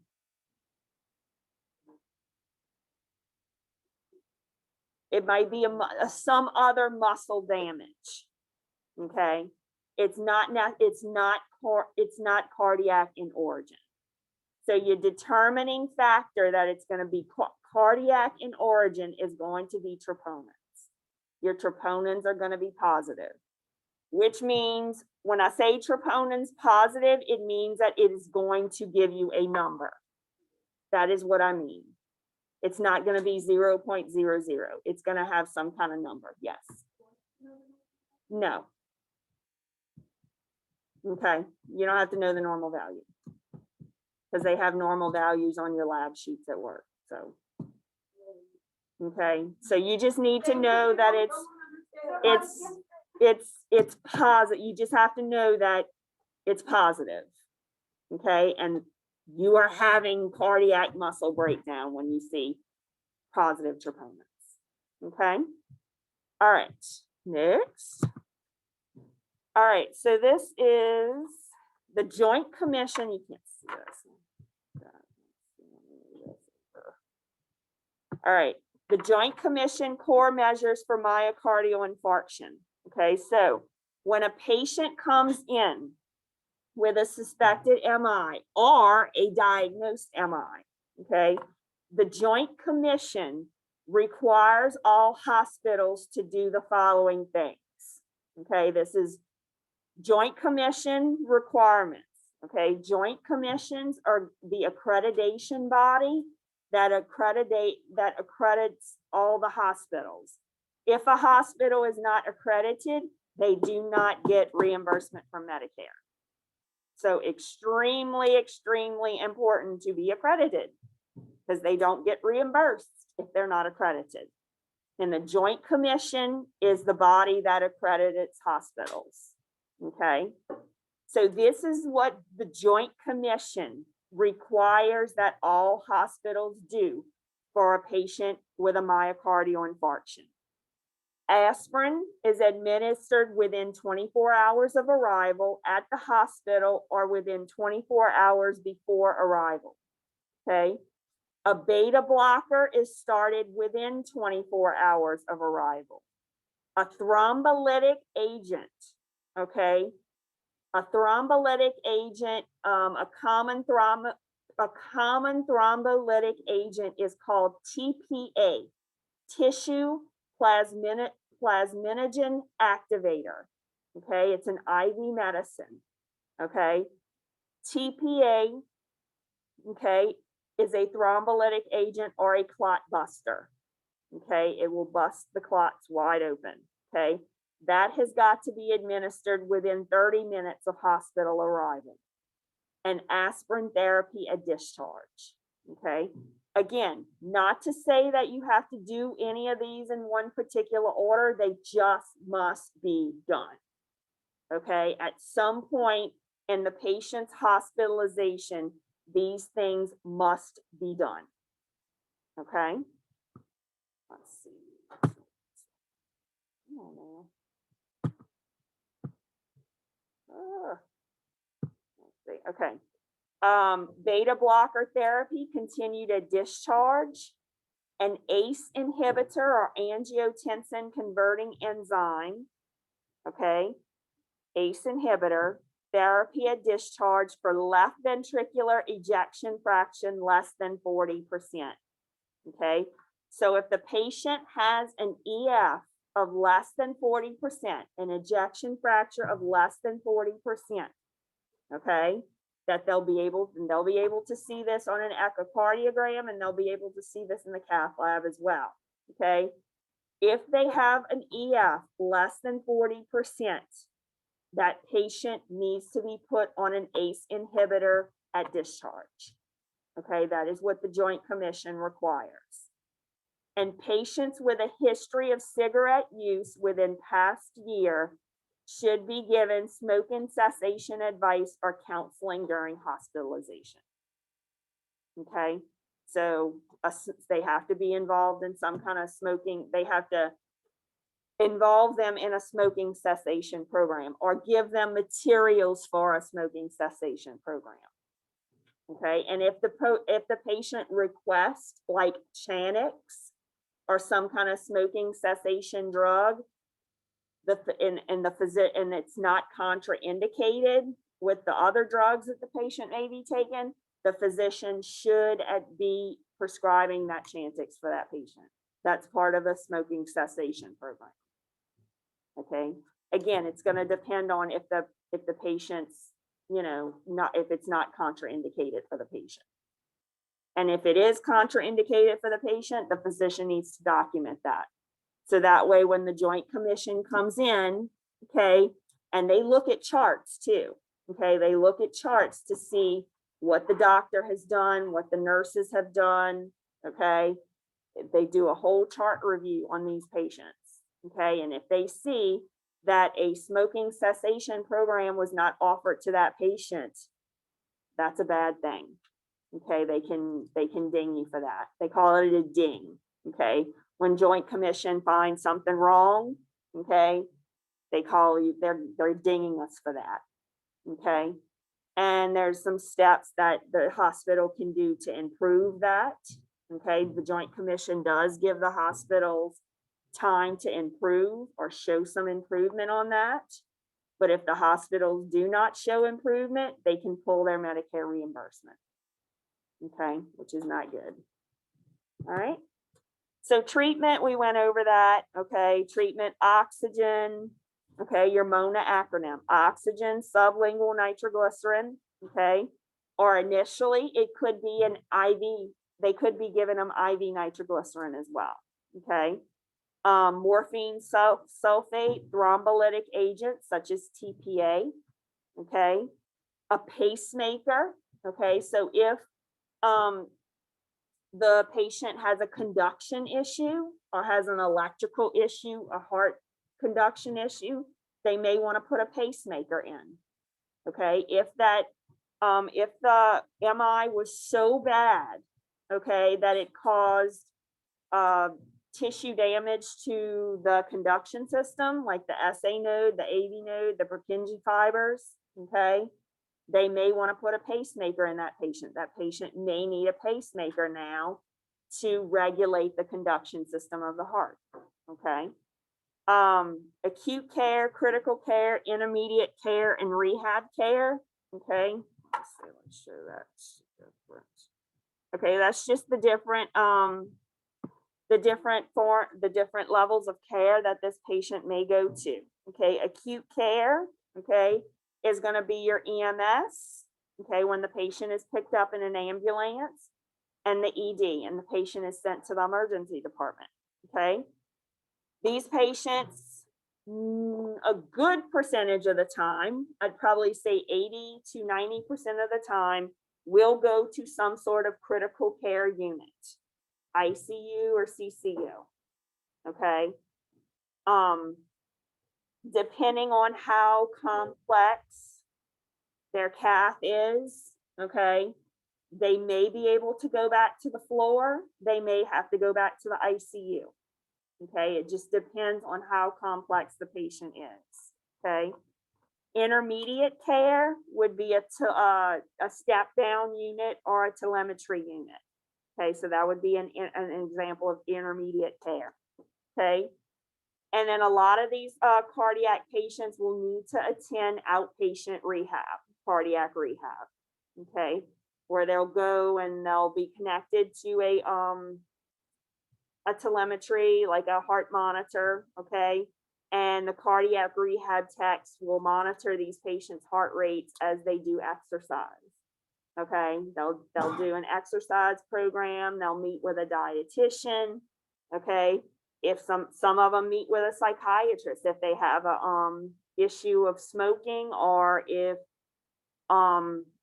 you know, if it really did a number on them psychologically, because sometimes it does, you know, fearing that you're almost going to die can do something to you.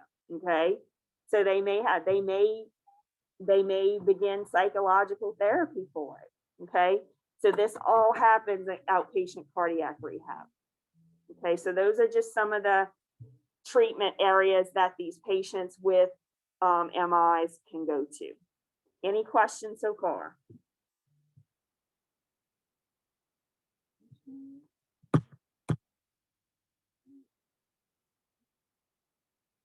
Hang on, guys. I'm gonna go to my next slide. Can't go. Hold on. Sorry, guys. 1 second. I'm just trying to get to my next slide. Hold on. That's what I'm gonna do. Okay, so some acute coronary syndrome nursing management. Okay, so we're gonna give them pain relief. Okay, so morphine or Dilaudid. Rest, okay, rest would be important, okay, because when you rest, you decrease those oxygen demands on the heart, okay? So because the heart is already being overworked for oxygen, okay, you want to decrease the oxygen demands as much as possible so the heart can recover, okay? So you decrease the oxygen demands, you decrease the ischemia, and you promote blood flow. And a way to do that is to have the patient rest, okay? Take frequent breaks, okay? They may be on complete bed rest after they have their procedure. The doctor may not want them, the doctor or advanced practitioner may not want them to get out of bed at all. They may be on complete bed rest, okay? Medications and side effects. So we're going to teach them about, we're not going to teach them.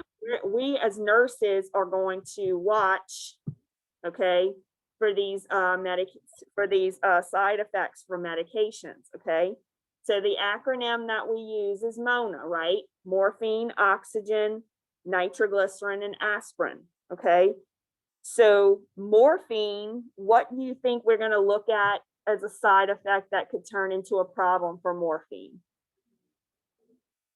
Depression, respiratory depression. Okay, that's going to be huge. Okay, later on down the road, constipation, yes, but initially you think ABCs, right? Okay, so initially it's going to be respiratory depression.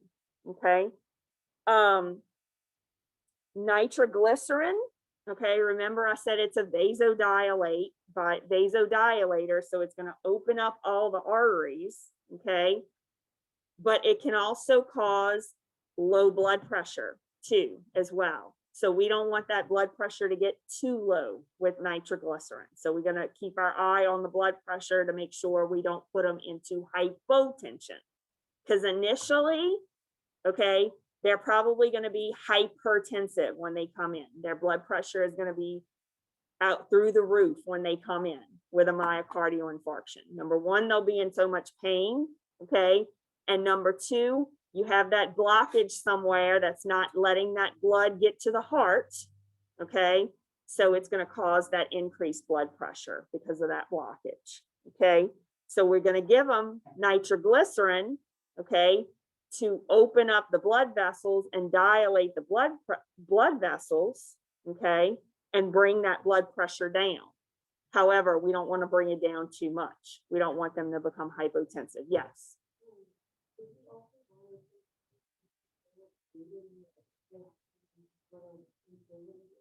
Correct, because they're on aspirin, right? Okay, so aspirin is an anticoagulant, okay? An anticoagulant means it's gonna stop the platelets from forming. It's gonna stop the platelets from adhering to that particular area. Okay, so yes, you can have increased bleeding. That would be something that you would be looking for if you had a patient on aspirin. Okay, or remember I said TPA, a thrombolytic, okay, that it can cause the same thing in a thrombolytic. So you would want to watch for excessive bleeding too. Okay, if they had an incision somewhere, or if they had a cabbage and they have an incision, you would want to watch for excess bleeding. Yes.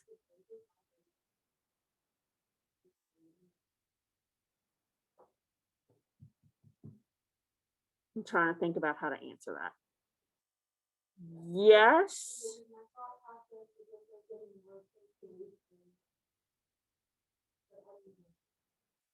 Okay. Yeah, I mean, vasodilation could cause increased bleeding, but the main thing that you're wanting to be concerned about with vasodilation is decreased blood pressure. Okay, which if you have decreased blood pressure, you can eventually have excess bleeding out. Okay, but with a vasodilator, your thing you want to be most concerned about is low blood pressure. Now, aspirin, however, you would want to be more concerned with bleeding when a patient is on aspirin. Okay, yes, absolutely. Can it cause bleeding? Yes, but later on down the road. Okay. All right.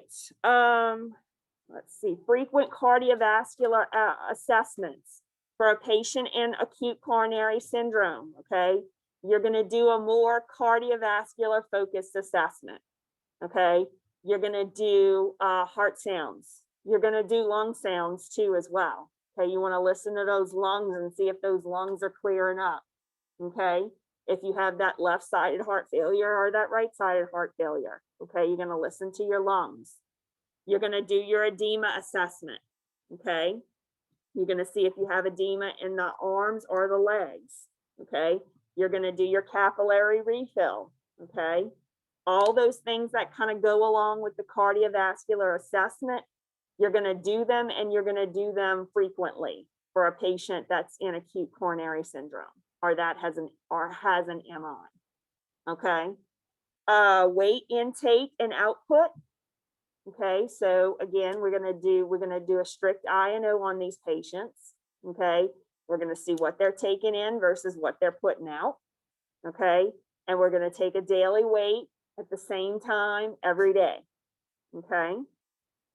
Vascular access. We want to make sure these patients have good IVs. Okay, good working IVs in case we have to give them any kind of emergency medicine. Okay. Because again, that heart muscle is dying off. Okay, so they're kind of in a critical condition right now. Okay, so we may need to give them either extra fluid. We may not want to give them extra fluid. Okay, especially if the myocardial infarction was so bad that now it has caused congestive heart failure. Okay, we may not want to give them a whole lot of fluid. But we need those IVs to be patent. Okay, we need those IVs to be working. So you want to make sure as a nurse that you have a working IV on these patients. Okay. Activity. Okay, we're going to monitor their activity. If the doctor or advanced practitioner wants them to have any kind of activity whatsoever. Okay, the doctor may not want them on strict bed rest. to, to promote the rest, to decrease the oxygen demand, therefore decreasing the ischemia. Okay. Decreasing anxiety, we talked about that. Okay, we're gonna either give them some sedatives or anti-anxieties, or we may have to use some distraction techniques. Right, Ashlyn? Okay. Ashlyn had a patient this week, and I'm going to tell them because the patients, the students at home. But Ashlyn had a patient this week that was on our telemetry unit that was extremely anxious. Okay, and she was very, very uncomfortable, and she was in pain too, wasn't she?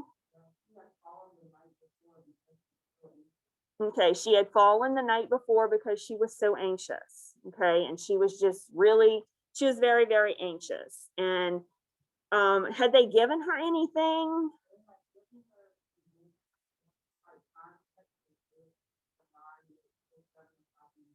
Okay, so she had a prescription for Xanax, okay, but she wasn't supposed to get it until 9. And it was 7 o'clock in the morning when Ashlyn got there, and she was still very, very anxious. Okay. So Ashlyn, she took the time with her, okay, and she massaged her legs and she talked to her and she spent some time with her. Okay. And again, that's a distraction technique. That's a complementary alternative to a medication. Okay. And it worked. That patient slept for most of the day. Just her knowing that Ashlyn was there and trying and doing different things calmed her down.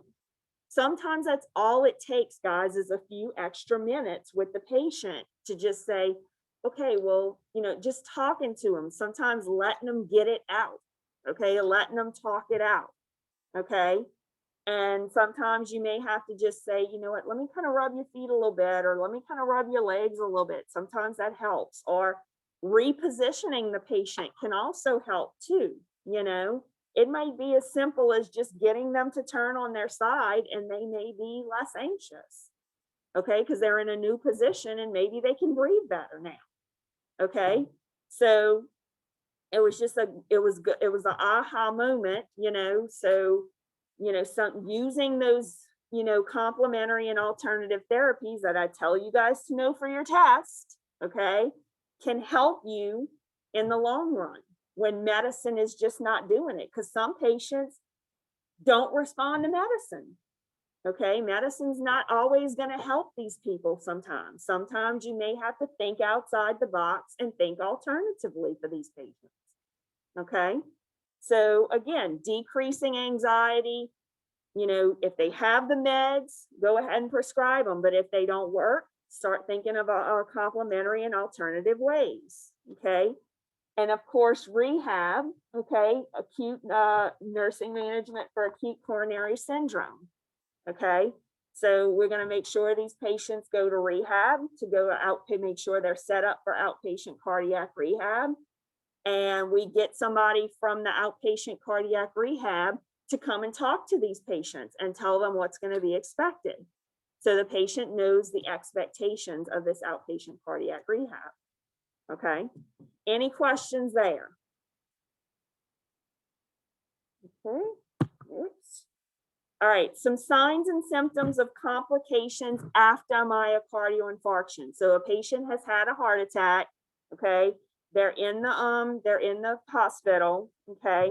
They did a cardiac cath, or they did a CABG. Okay.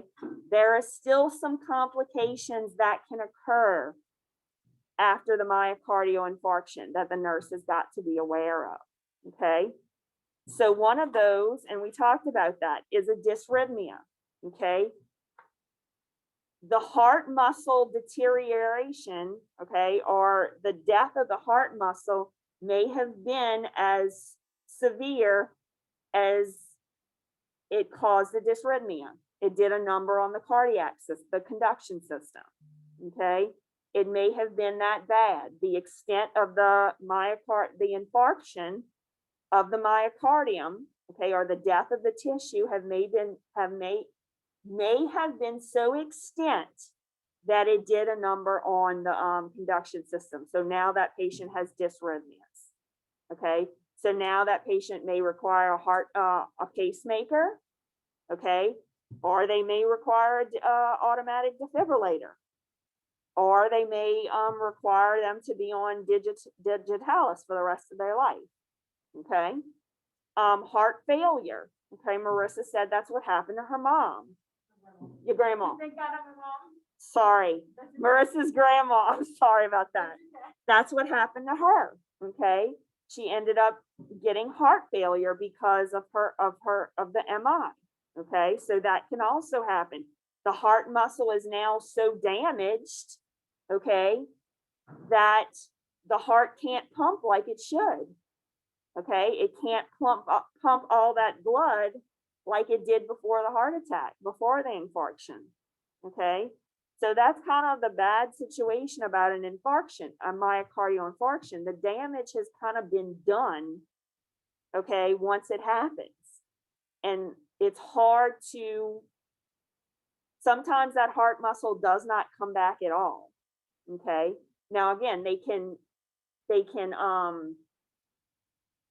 what's the word I'm looking for? They can change the circulation of the heart, like they can bypass the blood to go to other vessels of the heart so that the heart can get the blood like it was before. But that part of the heart that died may never come back.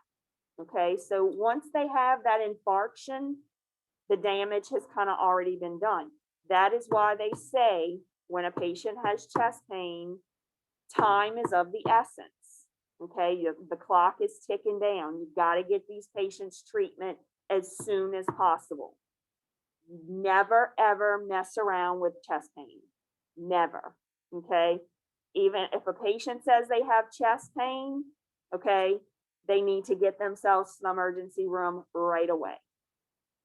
Okay, it's extremely important. Okay. So dysrhythmia, heart failure, some signs, and these are some things that can occur after a myocardial infarction has happened. Cardiogenic shock. Okay, so again, heart muscle dies off in a myocardial infarction. Okay, so now again, the heart can't pump like it should. Okay, so you're not gonna have the blood coming out of the heart to the organs to feed the organs. So the organs are gonna start to fail because they don't have that proper blood flow coming to them because of the infarction now, and the infarction causes that decreased pumping of the blood of the heart. So now the organs aren't getting the blood. So now the organs start to die. So that's cardiogenic shock. Okay, when all of the organs, most of the organs start to die because they're not getting enough blood flow from the heart. That's cardiogenic shock. Okay, so that can happen in a myocardial infarction. Papillary muscle dysfunction. Okay, such as an example of this would be mitral valve regurgitation. Okay, again, maybe the portion of the heart muscle that died is close to the mitral valve.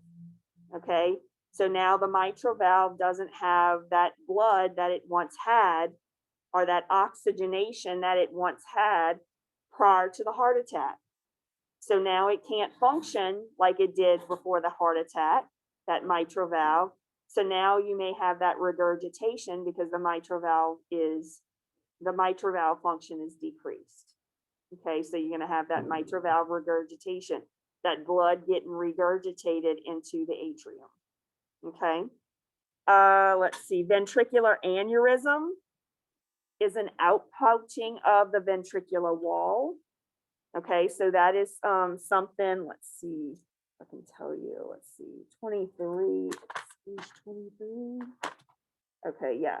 So ventricular I'm on page 460 in the book. Ventricular aneurysm is an outpouching of the ventricular wall, which may cause heart failure, dysrhythmias, and angina, and it may cause a formation of a thrombi that can lead to a stroke. Okay, so you have this outpouching of the vascular wall because the vascular system has weakened because of the myocardial infarction. Either it's not getting enough blood flow to that vessel, or that blood vessel is carrying too much blood because of the blockage. Okay, regardless of the reason why, that vessel wall is now weakened. And when the vessel wall weakens, it tends to outpouch and cause what's called and causes what's called an aneurysm. Okay, and that aneurysm, okay, can lead to heart failure, dysrhythmias, and chest pain. Okay, and like I said, it may cause that outpouching, oh God, I can't talk. That aneurysm may also cause thrombi too as well. So blood may get caught in that outpouching, in that aneurysm, and may stay there. It doesn't get circulated. What happens when blood doesn't get circulated? It causes a clot. Okay, that clot breaks off and travels and becomes an emboli and travels to the brain, causes a stroke. Okay, so that's why a ventricular aneurysm is so important. Okay, pericarditis, okay, is let's see, it's a pericardial friction rub on auscultation. So when you hear it, when you listen to the heart, you'll hear that pericardial friction rub. Okay, and it just sounds like a rub, like rubbing your hands together almost. And the chest pain is aggravated by movement and lessened by sitting up and leaning forward. So those are some things that can happen in a patient with pericarditis. Okay, their chest pain is aggravated by movement and it's lessened by sitting up and leaning forward. Okay, so if a patient starts to move, okay, and that chest pain, it gets worse, or when you tell them, okay, go ahead and sit up and lean forward, and their chest pain goes down, okay, that can be a sign that this patient has pericarditis. Okay, Dressler syndrome, okay, Dressler syndrome can occur 4 to 6 weeks after an MI. Okay, they'll have chest pain, fever, friction rub, pleural effusion, and arthralgias, okay, or muscle pains. Okay, and this can occur again way later than the MI. It's called Dressler syndrome, 4 to 6 weeks after an MI. This Dressler syndrome can come on board. Okay, so those are some signs and symptoms of complications that happen after a heart attack. Okay, emotional and behavioral responses. Let's make sure I'm on the right one. Hold on, that's not right. Hold on, guys. Just a minute. That's not the slide I want to be on. Okay, cardiogenic shock. This is the slide. We're going to go back to those behavioral things later. Okay, cardiogenic shock, okay, is when the left ventricle is so badly damaged. Okay, again, that blood flow now from the heart is decreased. So that blood flow that's coming from the heart, from the left ventricle, is not getting to the organs of the body. So the organs of the body are starting to fail because of the decreased blood flow. Some signs and signs and symptoms are going to be confusion, restlessness, diaphoresis, rapid thready pulse, increased respiratory rate, cold clammy skin, and diminishing urine output to less than 20 cc's an hour. Why do you think this would happen? Diminishing urinary output to less than 20 cc's an hour. Why do you think that would happen in cardiogenic shock? The kidneys are shutting down. Very good, Emily. Yes. Okay, no blood flow is getting to the kidneys. Okay, because of that cardiogenic shock. All right, so that's why the urinary output is going to less than 20 cc's an hour. The kidneys are starting to fail. Okay, and of course, another result of cardiogenic shock is going to be decreased cardiac output. Okay, that heart is not going to be able to get the blood out to the organs. Okay, so the organs are going to start to fail. Okay, intra-aortic balloon pump, or an IABP, uses a balloon catheter positioned in the aorta, okay, that inflates during diastole and deflates during systole, effectively decreasing the workload of the heart and increasing blood flow through the coronary arteries, okay?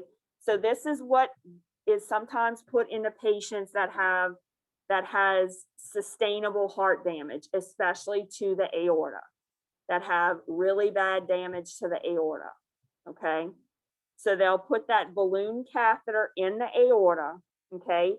And it helps that aorta to inflate during diastole and deflate during systole, okay? So it kind of keeps that workload off of the left ventricle, okay? But you're still getting that increased blood flow through the coronary arteries, through that aorta, but it decreases the workload of the heart and lets the heart rest a little bit more, okay? These patients will normally be in ICU, okay? They'll be cared for in ICU. Surgical and non-surgical treatment options, okay? So you have your percutaneous transluminal coronary angioplasty. That's a fancy name for a stent placement, okay? A safety alert on page 463, okay? A patient that is on a PPI, a protein pump inhibitor, okay, such as Nexium or Protonix, okay, may interfere with the action of clopidogrel, oh God, I can't say that, clopidogrel-Plavix, okay, may interfere with the action of Plavix. Protein pump inhibitors should not be taken when Plavix is prescribed, okay?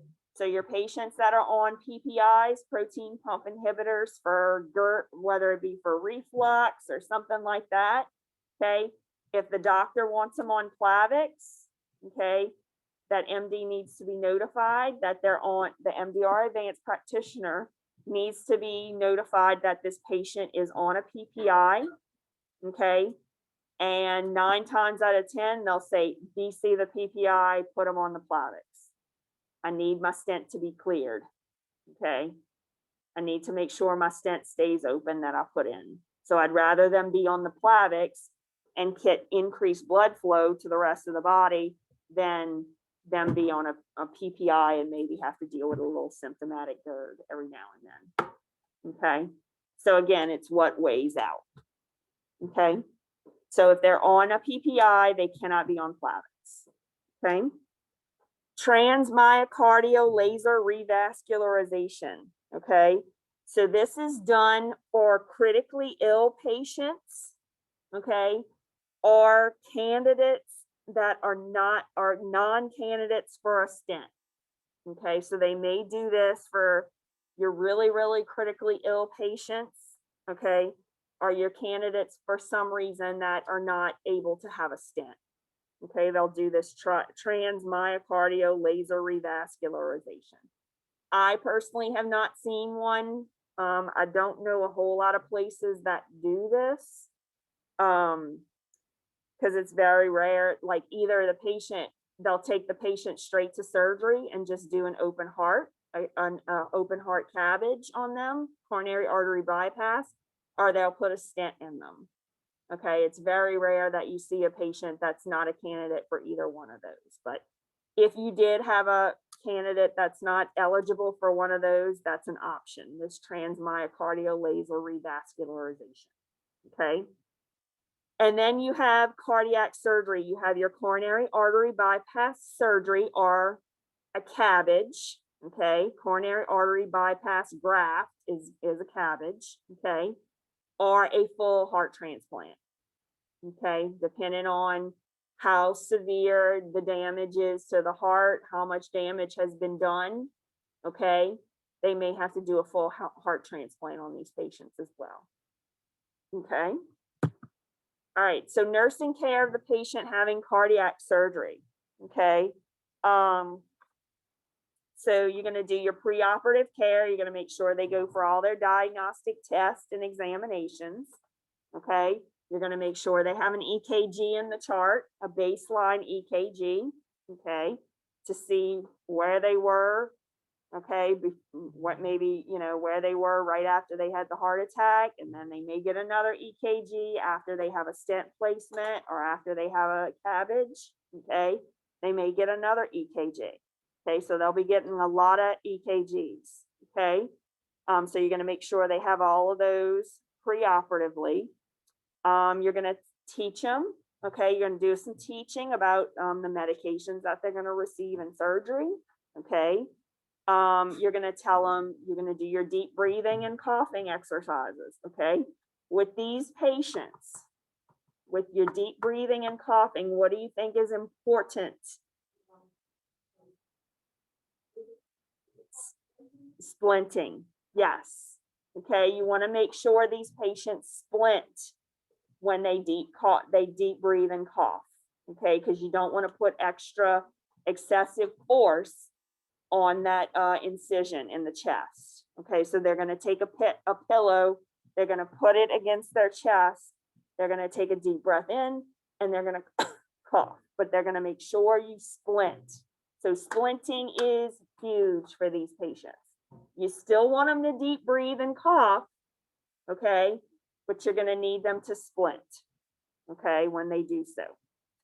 And psychological preparation, okay, like I said, these patients may need to be sedated, okay, they may need an anti-anxiety, okay, they'll be super nervous. I would be super nervous if I was going in for heart surgery, okay, so again, you need to psychologically prepare them for that, okay.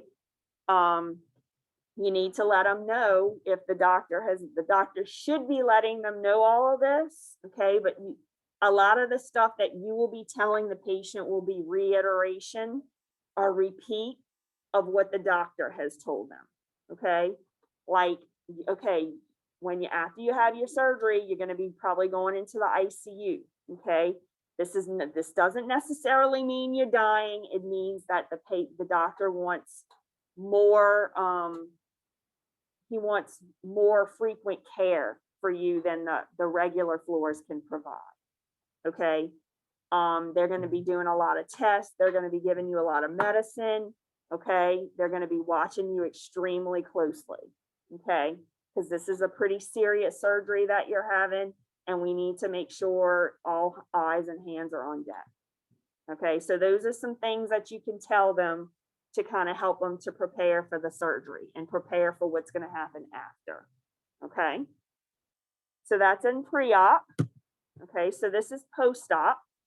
Okay, so early post-operative period in critical care. Okay, so again, I told y'all before, 95% of the time, these patients are going to go straight to ICU. Okay, especially after they have a cabbage. If they have a cabbage or a heart transplant, they're going to ICU. Okay, that's a pretty critical surgery, and they're going to need critical monitoring after that surgery. Okay, frequent assessment of respiratory and cardiac status. Okay, so you're going to be doing frequent cardiovascular assessments as well as respiratory statuses. Respiratory assessments. Okay, you're going to be doing just as many respiratory assessments as you are cardiovascular assessments. Okay, care of invasive lines and chest tubes. Okay, so these patients may have a chest tube when they come out of surgery. Okay, so you need to make sure that it's working properly and that it's below the level of the heart on the ground, and that they have that adequate suction that they need. Okay, to that chest tube. They make sure that patient's not lying on it. Okay, making sure, I don't know if they still do this, and I need to go back and check, but I may be showing my age here, but sometimes they'll want you to strip the lines of the chest tube, like any clots that are in that line of the chest tube. You strip them, you pull them tight, and sometimes those clots will fall into the chest tube monitoring thing. I don't know if some facilities like you to do that, some facilities don't like you to do that. I have to do more research on that. Wound assessment and care. Okay, so this patient, if they have a cabbage, okay, they're going to be taking the graft from the great saphenous vein, which is in the leg. Okay, so they'll have a chest incision, and they'll also have a groin incision too, as well. Okay, in the condition of a cabbage. Okay, so you'll need to make sure you assess that chest wound as well as the groin wound as well. Okay, fluid and electrolyte balance. What's one of the main electrolytes we're going to be looking at? Potassium. Heart equals potassium. Okay, so we're going to make sure that our potassium is good. Okay, and is staying at those regular levels. Okay, because if that potassium falls or if it gets too high, it does a number on the heart, and we don't need any more numbers to be done on the heart. Okay, we got enough numbers going on. Okay, so we need to decrease the risk of damage to that heart as much as possible. Okay, pain management. Okay, of course, we're going to give them that Dilaudid. Okay, keep that or the morphine as well. Okay. Oh, another reason you give morphine, not just for pain, but morphine is also a vasodilator as well. Okay, so that's why you give it for pain. Yes, that's one of the main reasons you give it, but you can also give it, it also can act as a vasodilator. Okay. Assessment of emotional status. Okay, so again, you want to be spending some time with these patients and, getting them to verbalize their feelings and, asking questions, explaining giving them as much education as possible. Okay, because again, y'all know my saying, knowledge is power. Okay, you give these patients the knowledge and sometimes they feel a little bit better. Okay. All right, so another question. Immediate post-operative nursing care of a patient who has undergone open heart surgery includes, select all that apply, assess cardiac rate and rhythm, check chest tubes for drainage, monitor liver enzymes, assess bowel sounds, or manage pain. Would number 1 be one? Yes. Okay. Would number 2 be one? Yes. Okay. Would number 3 be one? Not really, unless the patient had a liver disorder prior to the surgery. That would really be the only time you would check the liver enzymes. Okay. Would number 4 be one? Not immediate. Maybe later. Okay, because you're giving them pain medicine. Okay, so maybe later they may develop constipation. Okay, but assessing bowel sounds would not be immediate. Okay, the key word here is immediate. Okay, so would manage pain be one? Yes. Okay, they just had open heart surgery. They're going to be in a lot of pain. So the answers here is 1, 2, and 5. That is going to be your immediate post-operative nursing care. Again, keyword immediate. Okay. All right. So cardiac rehab, we're going to talk about a little bit about that, and then we're going to head on out. Okay. So cardiac rehab, like I said, a lot of this is done as outpatient. Okay. So the patient will be at home. Okay. Recovering at home. And doing the cardiac outpatient at home. And they actually, depending on if they qualify for homebound status, okay, they may get some home health as well. Okay, but again, that's only if they qualify for homebound status. Okay, again, we want to watch for that Dressler syndrome. That Dressler syndrome happens 4 to 6 weeks after an MI happens. Okay, you have like almost the exact same symptoms that you would with an MI, but you have them 4 to 6 weeks later. Okay, so we want to watch for that Dressler syndrome. Okay, depression. Why do you think a patient would have depression? Say again? They can't do things that they used to. They just almost died.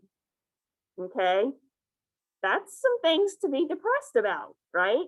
Okay, they may have, I know a couple patients that used to run triathlons, that used to run marathons, okay, and had a heart attack, okay, and they couldn't run like they used to anymore. And that was their go-to thing. Okay, that was their stress reliever. That's how they found joy in their life, by running a marathon, and they couldn't do that anymore. Don't you think that would be a little bit depressing for them? Okay, absolutely. Okay. So depression is huge. It will not be uncommon to see these patients on an antidepressant. Okay, not uncommon. Okay. Preventing infection to the surgical sites and managing wounds. Okay, again, we don't want to add more problems. Okay, we don't want to give these patients infections. Okay, especially to the heart. Okay, that's the last organ we want to give an infection to, because that would be super bad. Okay, so make sure preventing infections, telling that person when you go home, you need to wash your hands, you need to sanitize your hands as much as possible. You want to decrease your risk of infection. Okay, and just monitoring for any kind of complications such as bleeding, decrease any kind of heart rate change, any kind of blood pressure change. Okay, we want to monitor for these things.